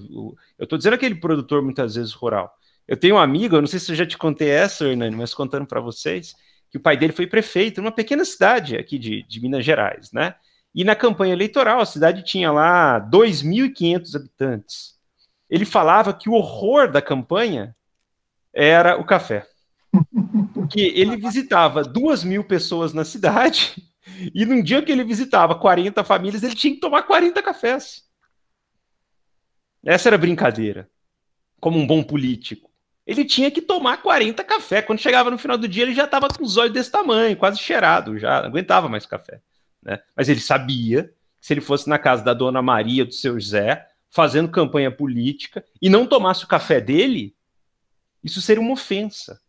Então, as dimensões culturais, sociológicas, elas são muito singulares quando se trata de um produtor. Então, e esse é um desafio, muitas vezes, quando se trata de uma primeira abordagem. O Hernani comentou uma coisa muito importante. Quando se chega no produtor querendo propor algo, ou quando se é convidado pelo produtor, que é uma outra realidade. Né? Compreender essa singularidade, que infelizmente a gente não tem campo nesse semestre, né, Hernani? Mas era o que a gente fazia nas aulas de campo. Vocês iam tentar esse tete-a-tete aí. E aconteceu muita coisa interessante. Teve uma disciplina, uma turma, né? Não sei se você lembra disso e tal. O pessoal chegou num produtor, tal, produtor muito ali resistente. Não estou precisando de nada, não. Aqui tá tudo beleza, não quero nada, aqui não sei o quê. Beleza, logicamente, né? Grupo de estudantes, tal, tudo. Aí eu vejo que no final do dia tá uma risaiada, aquela confusão e tal. Achei estranho aquele negócio, né?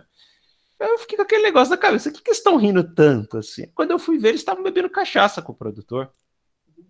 Na aula de sociologia lá. O que aconteceu com isso?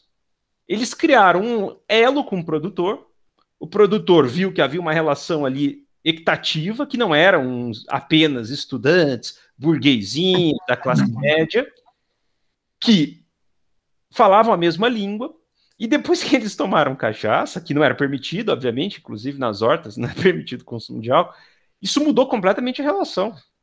Na outra semana, o produtor, vem cá, pessoal, chega aqui, aqui, eu quero mostrar, tô com um problema tal, se tiver e tal. Criou uma porta, abriu uma porta, um elo de confiança, de intimidade, que aquele produtor se sentiu seguro e falou, agora eu posso falar para você, eu tô com um problema aqui, ó. Meteu o pau na prefeitura, reclamou da Emater, o cara se sentiu à vontade, o cara falou, beleza, né? Como um bom mineiro, ele sabe, né? Um bom mineiro, come quieto, pá, analisou o território, tomou cachaça, acabou, né? Então, assim, não estou dizendo que isso é uma boa metodologia, beber com o produtor, não é isso. Mas o ponto que a gente vai discutir, né, nesse curso, é a compreensão dessa dimensão subjetiva, que ela é crucial nesse processo de extensão. É esse o ponto. Tem muita técnica que o Hernani falou que às vezes funciona. Você dá uma palestra, às vezes você usa um campo amostral, às vezes você tem o cuidado de perguntar se é demanda, né? Isso tudo é importante, mas além de todas essas técnicas, é saber quando usá-las, e quando usá-las envolve essa dimensão subjetiva. Esse feeling é importante. Assim, o que acontece? Essas metodologias que eu passei aqui, elas são ortodoxas, elas que estão aí. Mas o próprio extensionista, ele faz a metodologia dele. Eu tinha uma que era condenada na Emater, tanto que eu mudei de vários escritórios por isso. Eu fazia sociedade com o produtor. Eu começava a ter um um relacionamento assim um contato mais intenso com um determinado produtor, com a família dele. Aí eu propunha fazer um plantio de meia com eles, ou então de terça, alguma coisa assim. Aí ele ficava super animado com aquilo. Nossa, Aí eu fazia, plantava tomate. Quando eu ia num outro local, eu falava, eu queria introduzir uma tecnologia, eu falava assim, ó, eu estou plantando com o seu toizinho ali, ó. Estou plantando de meia com ele, nós estamos ganhando dinheiro. O cara com o seu toizinho? Eu falei, nós temos um plantio de tomate lá, vamos lá, se quiser, eu reúno o pessoal aí e nós vamos lá mostrar. Pronto, aí todo mundo já queria fazer aquilo. Agora, isso não é uma metodologia da Emater, mas na Emater, na minha época, a gente era terminantemente proibido ter alguma atividade naquela região. Não podia, principalmente junto com o produtor. Aí, quando eles ficavam sabendo que eu estava fazendo isso, pronto, daí eu era transferido. Né? Quantos locais que eu passei? Vários, por causa disso, mas... E eu, nas reuniões, eu falava mesmo aberto, não, eu faço isso mesmo, que é a maneira que eu tenho. Agora, era uma metodologia minha, que não é metodologia da Emater. Não pode fazer isso. Agora, você tem várias, né, que você pode fazer derivando dessas que eu mostrei. Esse caso que o Fernando está trazendo é muito interessante. Primeiro que é um choque de cultura. Num órgão assistencialista, uma metodologia participativa em que o Hernani assume responsabilidades como produtor é uma coisa abominável. E segundo, imagina, o Hernani, em momento algum, obrigou o produtor a produzir com ele. Ele perguntou e o produtor aceitou. Foi um acordo, não foi uma imposição. Olha, vou usar o seu terreno aqui, você fica quieto e eu estou apropriando do seu terreno, sob hipótese alguma. E tem um fato interessante nesse caso que o Hernani sempre conta nas disciplinas que eu acho fantástico. Isso mostra o quê? Uma cultura do pescar juntos. O que passa na cabeça de alguém quando eu sei que tem uma outra pessoa com interesse e que, a gente fala no senso comum, está colocando o dele na reta também?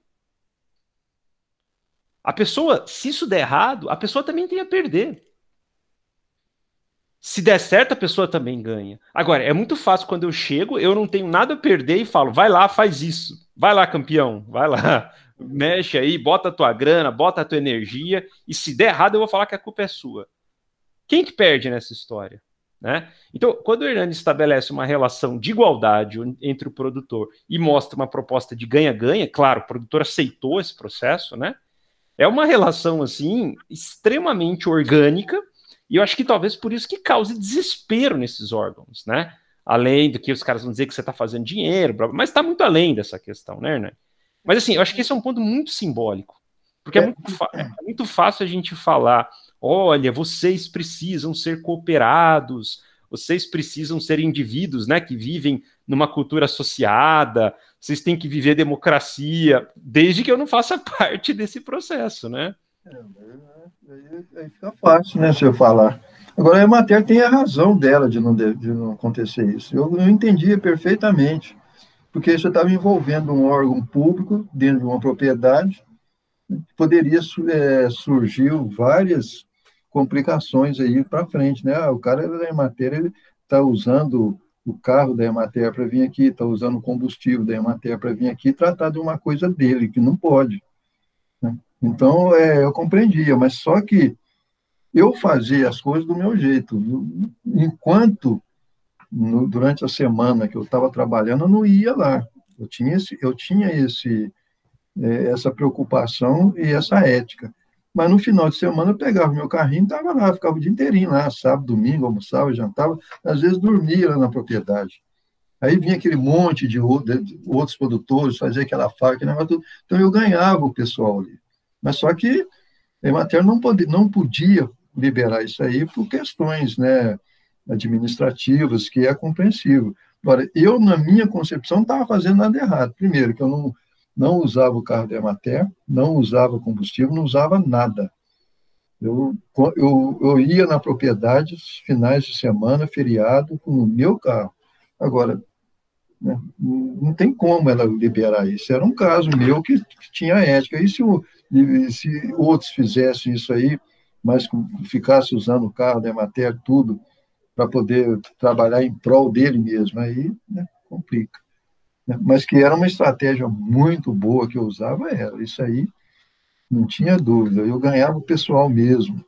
Eu fazia amizade. Até hoje, depois de tanto tempo, eu não recebo ainda, às vezes, o final de ano, por exemplo, quantos presentes que eu ganhava, quantos. Um levava frango. Teve uma vez que eu não queria, que chegou com uma cabra lá. Eu falei, moça, não é que eu vou pôr essa cabra aqui? Não, deixa ela lá, deixa ela. O dia que eu for embora, que eu tiver meu sítiozinho aqui, eu levo. Ah, mas se o senhor quiser comprar aqui, nós te oferecemos aqui, tem terra aqui que a gente arruma isso. Você quer ter quer dizer, você fica bem mesmo na comunidade. E isso é bom assim, pro bem-estar da gente, né? Você ter esse tipo de amizade, que é uma amizade sincera mesmo com esse pessoal. Então, até há pouco tempo eu ainda recebi ainda alguma comunicação, né? Eu lembro que teve uma vez que eu estava onde que eu estava? Eu estava em Campos. O cara me ligou lá de Montalvânia. Eu custei para poder lembrar quem que era. Ele falou e eu ficava naquela dificuldade, né, para falar que não estava lembrando, que eu ia ofender se eu falasse que não lembrava. Até que deu estalo, eu lembrei quem que era. Aí pronto. Quando eu comecei a conversar, ele me deu notícia de tudo, que o pessoal estava com saudade, que quando que eu ia lá, que eu sumi, que não sei o quê, não sei o quê. Você vê como é que o laço de amizade passa a ter amizade mesmo. E eu não tenho um projeto ainda, né, de dar uma chegada lá em Montalvânia, que foi o primeiro escritório que eu fui trabalhar na Emater. Né? Isso vocês nem eram nascidos ainda. Né? Foi em 1980. Eu cheguei lá para começar na área, naquele, né, que eu tinha vindo de uma extensão rural do Amazonas, que era completamente da extensão aqui no estado de Minas. Porque lá eu não era supervisor, eu não era o extensionista oficial, eu acompanhava o extensionista da Emater, então eu não queria nem saber, eu chamava, eu ia, né, porque tinha um convênio, eu resolvia problemas específicos ali, fazia reunião, né, conversava com o produtor, mas não tinha aquela preocupação de gerenciar o programa naquele local. Mas quando que eu vim para a Emater de Minas, que eu fui assumir o escritório local lá em Montalvânia, aí a coisa mudou. Aí eu fui entrar mesmo para valer na extensão. Então, deixei muitos amigos em Montalvânia, Santa Rita de Caldas, Carmo de Minas, Conselheiro Lafayette, aí, que o Matheus falou, Congonhas, né, vários locais. Todos que eu passava, eu deixei muita amizade lá com o pessoal. E só puxando um gancho com essa questão da amizade, Hernani, eu sempre pergunto para a turma, né? Que é até uma questão de ordem filosófica, a reflexão nesse sentido. O que define uma amizade? Pergunto para vocês aí. E claro que isso tem tudo a ver com as questões que a gente está tratando dessa dimensão dialógica, de igualdade, né? Mas o que define uma amizade? Pense nos seus amigos. Por que vocês são amigos deles e não de outros?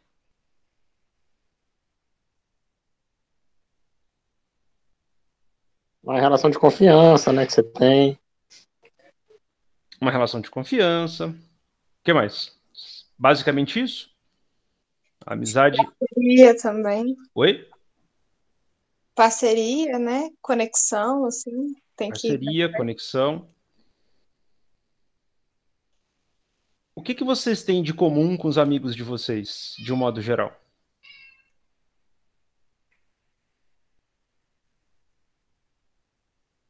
O Estênio trouxe aqui, né, uma questão, além da questão da confiança, da honestidade, uma questão de igualdade e cumplicidade, a Kênia trouxe.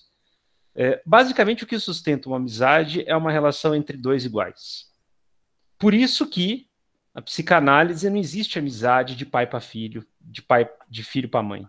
Claro que você pode conversar com a sua mãe, você pode compartilhar a sua vida, mas não dá para você chegar para o teu pai e falar, papai, agora nós vamos trocar de papel, agora eu vou ser o pai, você vai ser o filho. Não dá para você fazer isso com a sua mãe, agora eu vou ser mãe. Por isso que não existe uma relação de amizade entre filho e pai. Claro que o Hernani conversa com o filho dele, compartilha a vida, mas é uma relação de pai. Não dá para você trocar esse papel social, ele sempre vai ser pai, né? Ainda que ele tente, obviamente, à medida do possível, manter uma cumplicidade. Agora, a relação de amizade é diferente. A relação de amizade é uma relação entre iguais, que os papéis sociais são iguais. E quando os dois se colocam numa relação de igualdade, diminuindo essas dimensões de poder, e claro, além da relação de igualdade, os afetos em comum, as ideias em comum, se constitui uma amizade. Essa questão da amizade que o Hernani cultivou, ele só conseguiu cultivar porque ele manteve uma relação de igualdade. Não era um técnico numa visão superior que estava lidando com um indivíduo que se colocou numa situação inferior. Aqueles produtores viram o Hernani numa situação de igualdade. E o Hernani se viu numa situação de igualdade com eles. Por isso que criou esse tipo de afeto. Do contrário, seria uma relação patriarcal. Ô, chefe, muito obrigado, chefe. Agradeço aí, chefe, por tudo que você fez, chefe. Uma relação formal, de respeito, de gratidão, mas uma relação verticalizada.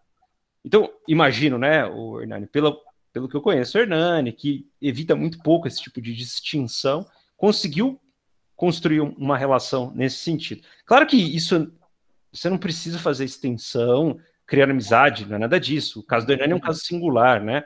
Mas o que está por detrás, muitas vezes, disso é essa relação de igualdade.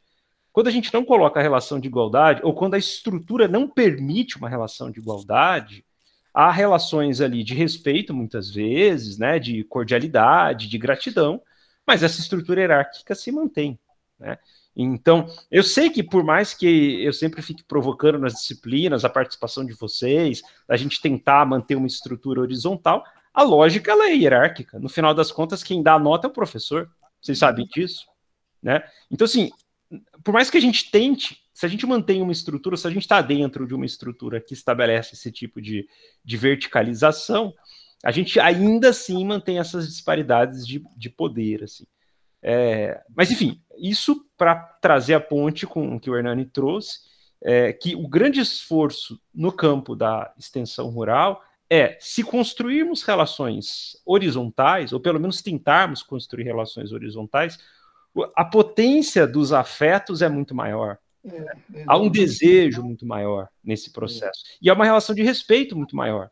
Porque eu estou com o meu igual, eu me sinto à vontade, eu me sinto ali, não tenho esses dedos, essas coisas e tudo. Que é uma relação de um grau de confiança muito profundo, né? Não que a relação paterna não tenha confiança, tem confiança também, logicamente, muitas vezes, né? Mas há essa distinção da relação de poder aí e tal. Enfim, só viajando nessas categorias. Está correto. Eu complemento dizendo que a relação de amizade ela é uma consequência. A gente não chega lá para ser amigo de ninguém. Ela acontece naturalmente de acordo com o seu comportamento, e nesse caso, um comportamento de igual. Aí eu tenho que tirar aquelas arestas que a gente sempre carrega, que eu sou doutor, né? Eu sou engenheiro, agrônomo, eu tenho que estar aqui, eu tenho que saber mais do que ele, aí tem que tirar essas arestas. Quando a gente começa a trabalhar o que a gente sabe muito, ele também sabe muito.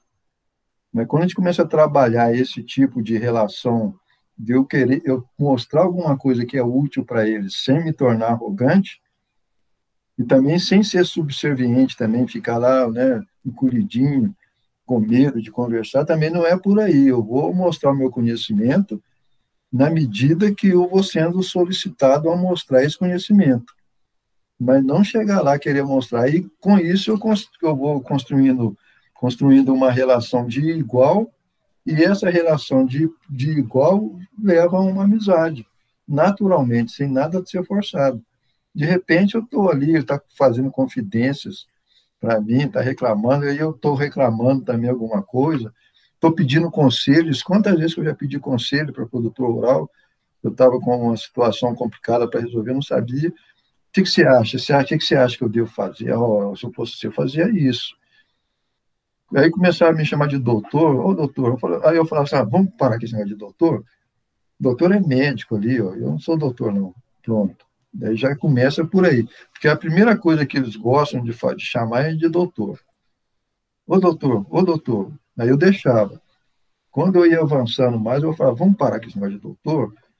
O doutor, para mim, é médico. Eu sempre estiver passando mal aí, o pessoal vai achar que eu sou doutor, eu vou passar aperto. Né? Eu não sou doutor, não. Né? Aí pronto, aí dava aquelas risadas, aqueles negócios, e aí a gente vai construindo, né, o relacionamento de extensionista, né, e construir, e uma amizade vai nascendo ali. É lógico que a gente não vai ter uma receptividade 100% de todos. Vai ter alguém que não vai gostar. Isso aí você evita, trata ele profissionalmente, quando for preciso, e pronto. Mas, na maioria das vezes, o pessoal do campo é um pessoal espetacular. Nossa, eu fico até emocionado quando eu falo, quando eu lembro, me lembro das passagens que eu tive. É um pessoal espetacular, assim, uma verdade que eles têm, uma sinceridade que a gente não encontra no meio urbano.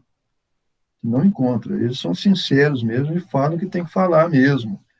E não tem, assim, ficar com subterfúgio, com cheio de dedo, não. O que tem que falar, eles falam e falam naturalmente. Então, se a gente consegue entrar nesse universo para passar dentro das metodologias que tem, você consegue fazer. E eu tenho um outro detalhe também, que eu não falei aqui. Às vezes você vai substituir um extensionista num determinado escritório, que aquele cara ele era muito bom.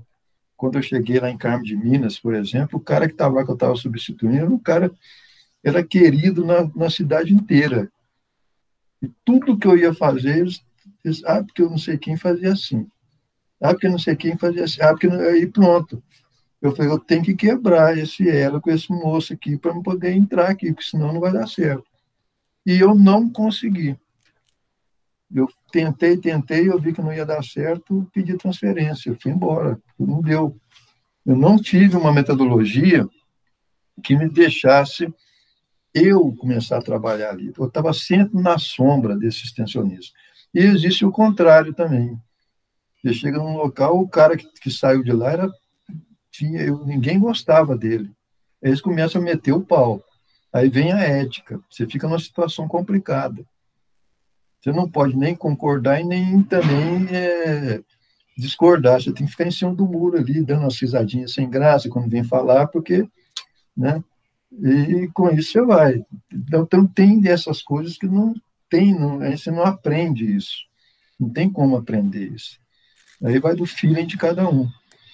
Eu já cheguei no escritório que o cara que saiu de lá, eles tinham um pavor dele. Todos que eu ia nas comunidades, eles iam falar mal desse extensionista.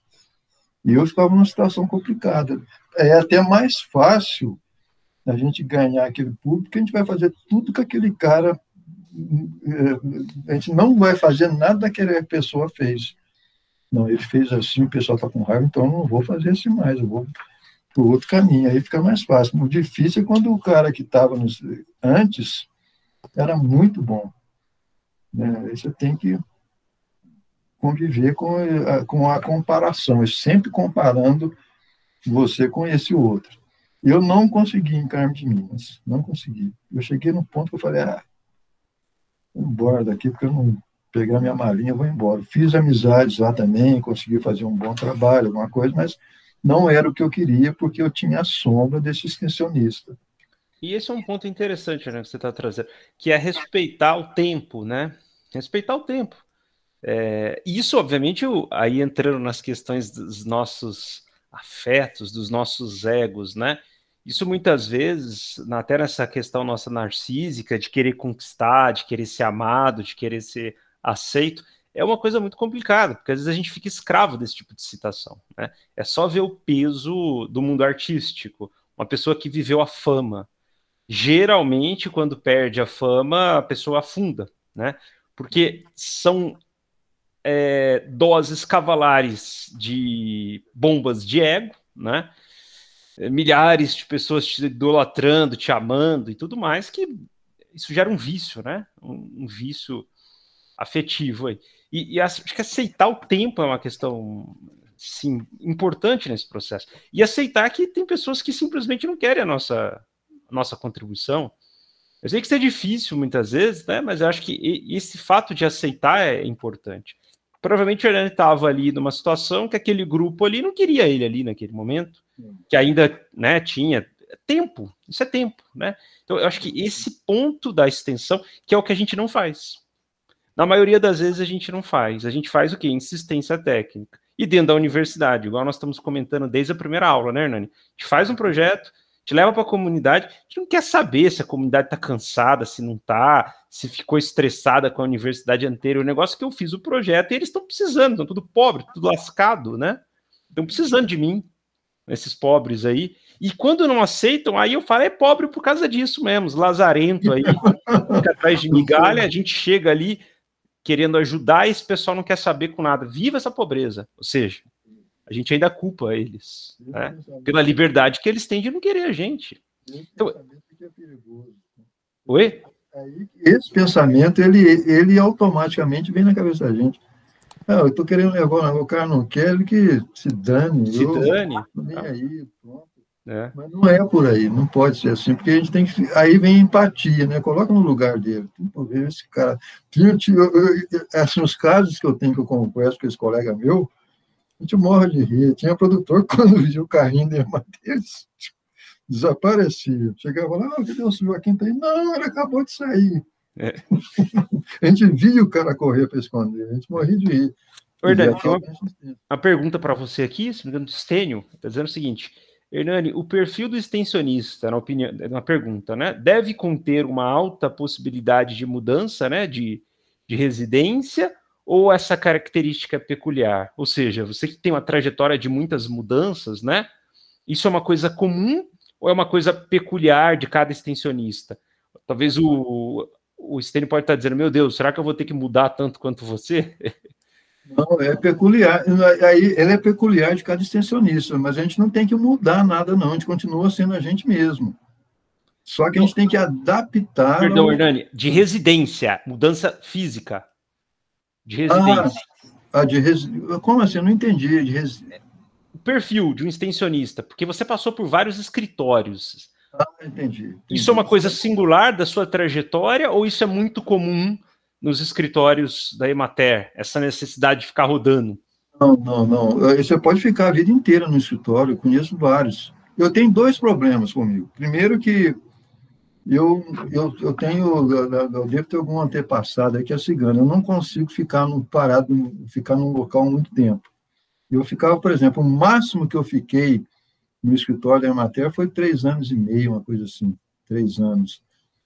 Olha o tanto de escritório que eu passei, porque eu começava a ficar enjoado daqui, ficava muito rotineiro, então eu queria ir embora dali, e sem contar também, porque eu começava a envolver muito com o produtor, aí o pessoal superior, né, ficavam sabendo, aí me perguntavam se eu queria ser transferido. Eu falava, para onde? Para tal lugar assim, assim. Eu falava, vamos lá, eu queria ver coisa diferente. Mas o extensionista, ele pode ficar a vida inteira no escritório, não tem uma condição que ele tem que ter rotatividade, não tem nada a ver. E, às vezes, ele quer ser transferido também, ele quer ir para A tendência é o extensionista querer voltar mais para perto da cidade dele, da terra dele. Era o que acontecia comigo. Eu fui lá para Montalvânia, eu morava em Lavras. Montalvânia dá mais de 1.000 quilômetros, lá no norte de Minas, divisa com a Bahia. Eu ficava louco, aí já tinha casado, né?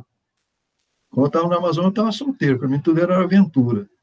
Mas eu, quando fui para Montalvânia, eu fui casadinho de novo, para lá. Chegou, não tinha nada na cidade, ainda tinha ainda um índice grande de barbeiro lá com problema da doença de Chagas. A gente dormia debaixo de mosquiteiro. Então, pensa bem, saindo daqui do sul de Minas, para ir lá para a divisa com a Bahia, num local com completamente diferentes os costumes, né? E a gente ficava doido para voltar, então eu ficava ali.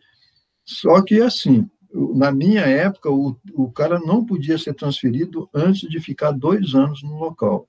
Ele tinha que ficar 2 anos ali. Depois de 2 anos, se ele quisesse continuar, tudo bem.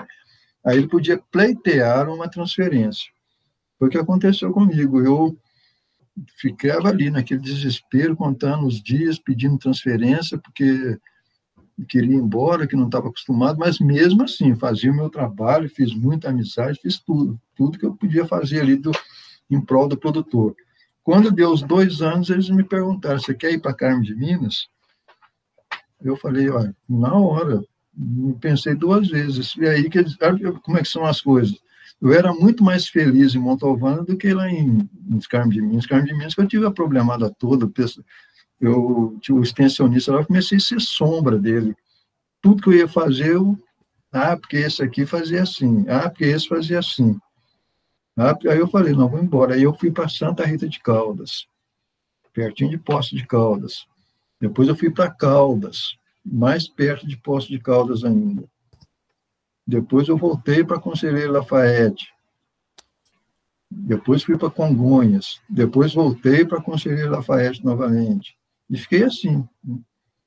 Cada local que eu chegava, eu continuava com o mesmo perfil mesmo, né, e levava. Mas não tem necessariamente de você ter que ficar mudando, não. Não é a gente. Eu não sei como é hoje, né, Matheus, mas na minha época eu ficava 2 anos, era o mínimo. O pessoal aqui de Sete Lagoas tem ficado na região, Hernani, pelas informações que eu tenho, sabe? Às vezes o cara, por exemplo, aqui em Sete Lagoas, o meu cunhado aqui, que é o irmão da minha esposa, ele ficou aqui. Ele veio para Sete Lagoas, ficou, aposentou e nem foi embora. Ele era de Lavras também. Não voltou. Constituiu família, tudo. Ele e a esposa dele, todos os dois de Lavras, eles ficaram em Sete Lagoas. Gostaram demais de lá e fizeram um bom trabalho.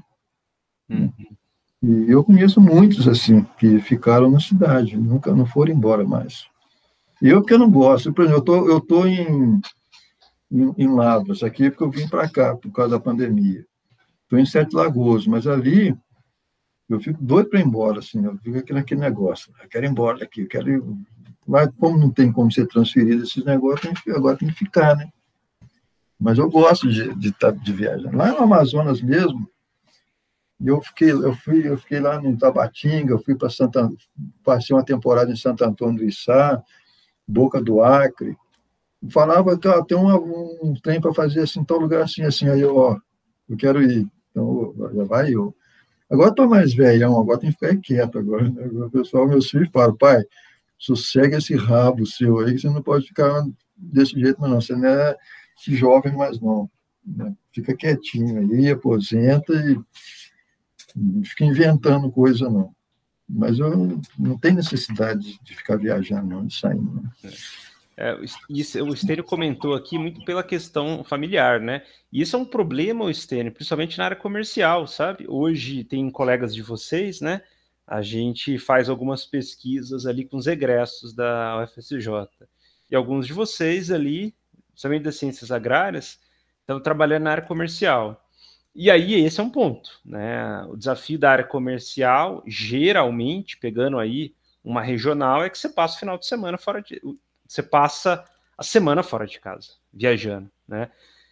Quem pega uma área comercial geralmente não pega 1, 2 cidades, pega um estado ou uma grande região e fica rodando. Então a empresa às vezes financia ali, né, o transporte e tal, dá o equipamento, o celular e a pessoa fica rodando.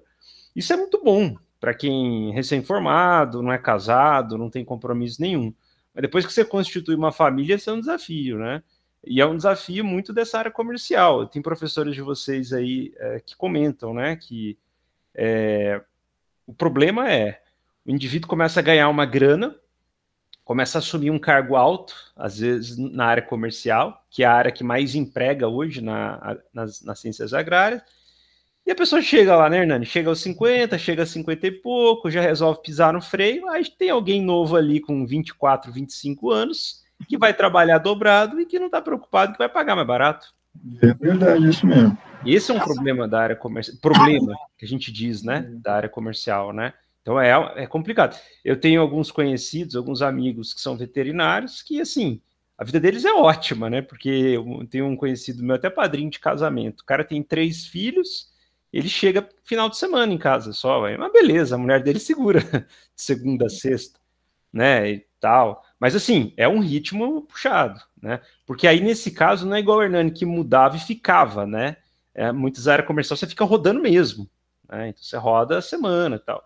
Ele mesmo aí, esse meu conhecido aí, padrinho de casamento, ele pega 2 estados. Ele pega o Mato Grosso e, se eu não me engano, eu não sei se é o Mato Grosso do Sul. Então ele cobre 2 estados. Então, você imagina o tanto que o cara não roda, né? E não é de avião. Esse é outro aspecto. A área de vocês não dá para viver de ponte aérea, né? Não é igual executivo de gravatinha bonitinho que fica ponte aérea, que vai para o interior, não. É interior, né? Não dá para fugir, Então, assim, de fato, a área comercial tem isso, Stênio, que você está comentando, sabe? Menos a extensão, mas a área comercial mesmo. É uma área que... em geral. Aqui em alimentos também, não muda muito dependendo do setor. Mas a agronomia e a florestal é muita viagem, geralmente. Né? Sem contar que aí você tem filhos, por exemplo. Meus filhos, por exemplo, eles iam junto, ia todo mundo. Eu mudava, hoje em dia eles me cobram. A gente nunca teve amizade, a gente nunca fez amigos, não parava em lugar nenhum. Começava em escola diferente, tudo diferente, então estressa. Mas a minha contrapartida é o seguinte, eu falei assim, não, mas vocês também têm uma experiência que não é qualquer um que tem. Né? Eles viajaram comigo para todos os lugares. Quando eu saí do último local que eu trabalhei, que foi Conselheiro eu voltei para Conselheiro Lafayette, eu voltei para Lavras, depois eu fui para Campos, de Campos eu fui para Alfenas, e eles acompanhando. De Alfenas eu fui para Sete Lagoas, voltei para Lavras, aí fui para Sete Lagoas e eles acompanhando. E hoje eles cobram isso. Você não deixou a gente ter amizade, não deixou a gente ficar no lugar. Eu falei, não, mas é porque eu estava procurando coisa melhor, mas foi bom para vocês. Você pergunta aos seus coleguinhas aí, na época, se eles tiveram tanta aventura assim, né, de conhecer tantos lugares assim. Mas eu não sei se foi bom para eles, porque eu não tive essa possibilidade de ficar viajando. Meu pai, digamos, ele era sedentário, ele veio para Lavras, aqui ele ficou, né, e nós fomos criados em Lavras. Eu fui sair de Lavras a primeira vez, eu já estava velhão já, estava com 20 e poucos anos. E eles não, criancinhas, assim, já conheceram um monte de situações, de escolas diferentes, né, de pessoas diferentes, tudo. Isso é que dá crescimento, né? Tanto que meu filho foi embora de casa, quando ele saiu pela primeira vez, ele saiu com 17 anos, ele já foi embora. Eu, com 17 anos, coitadinho de mim, eu não sabia, eu pensava que o céu de uma outra cidade era diferente do céu da cidade que eu estava. Eu ficava perguntando, como é que é o céu lá? Eu nunca tinha viajado para um outro lugar. Não é para você ver. Olha a experiência que eles tiveram. Agora, não é a política, né, da Emater o cara ficar saindo, não. É a política ele ficar quieto lá mesmo, constituir lá a família. Sai, se o cara não tiver afim de sair mesmo, ele pede transferência. Né? E se me perguntasse se eu faria a mesma coisa hoje, eu faria até pior, eu ia querer mudar mais ainda. Eu gosto de conhecer outros lugares. É bom. Uma experiência boa, né? Só não troca de mulher, né, Hernani? Enquanto ela estiver me aturando, né? Enquanto ela estiver me querendo, eu vou ficando, né? De que não quiser mais, aí carca o pé na bunda, como diz o produtor, e eu vou fazer o quê, né? Pessoal, vocês querem fazer um fechamento aí e tal, alguma colocação? A gente introduziu a questão de metodologia, vamos trazer questões para as próximas aulas também, tá? Esse tema de metodologia não terminou hoje, não. A ideia são provocações aí, tudo, né? Se tiverem alguma outra colocação aí, fique à vontade. Senão a gente pode fechar, né? Por hoje aí.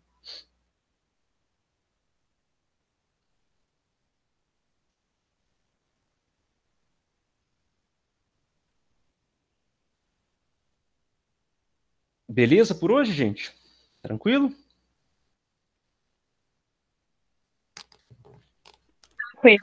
Ô, Daniel, nós não tivemos nenhuma aula presencial com essa turma, não, né? Não, Hernani, não. Na verdade, aquela turma eu nem sei se existe mais, porque o pessoal matriculou tem 1 ano e meio atrás. Ela continua constando lá no... Oi? Eu era da turma que Você começou estava, Eunice? E aí já chegou a pandemia. Entendi. Não, 1 ano e meio, eu não consigo me lembrar mais de vocês, daquela turma. E é presencial. Presencial. A gente teve o quê? 3, 4 aulas, né? Acho que foi isso. Foi. Exatamente. Não, então beleza, gente. Mas tivemos, Hernani, acho que 3, 4 aulas, ou 2 ou 3. Eu tive com ele, você não entrou a tempo ainda, né? Aí começou. Eu não participei de nenhuma. Uma só, não estou me lembrando, não. Mas Exatamente. tá fazendo falta, né? Essas aulas aí, acabar com isso. Mas essa pandemia, em vez de diminuir, está aumentando, né? Para nós aqui, né? Exatamente. Infelizmente, não tá fácil não, viu? Vamos ver se 2022 a gente está presente aí de corpo, né? Físico, né? Tá precisando já, porque essas aulas assim tá. Se Deus quiser. Pessoal, então, vou baixar no canal lá as duas lives de hoje aí, né? Uma sobre extensão, sobre metodologia. Vocês fazem as perguntas nesta semana. Semana que vem nos encontramos, então, 1h30, tá? Perdão. Lembro que alguém havia até pedido 1h15, havia pedido 1h30. Eu me esqueci, coloquei 1h15. Então, semana que vem a gente se encontra aí, 1h30. E as questões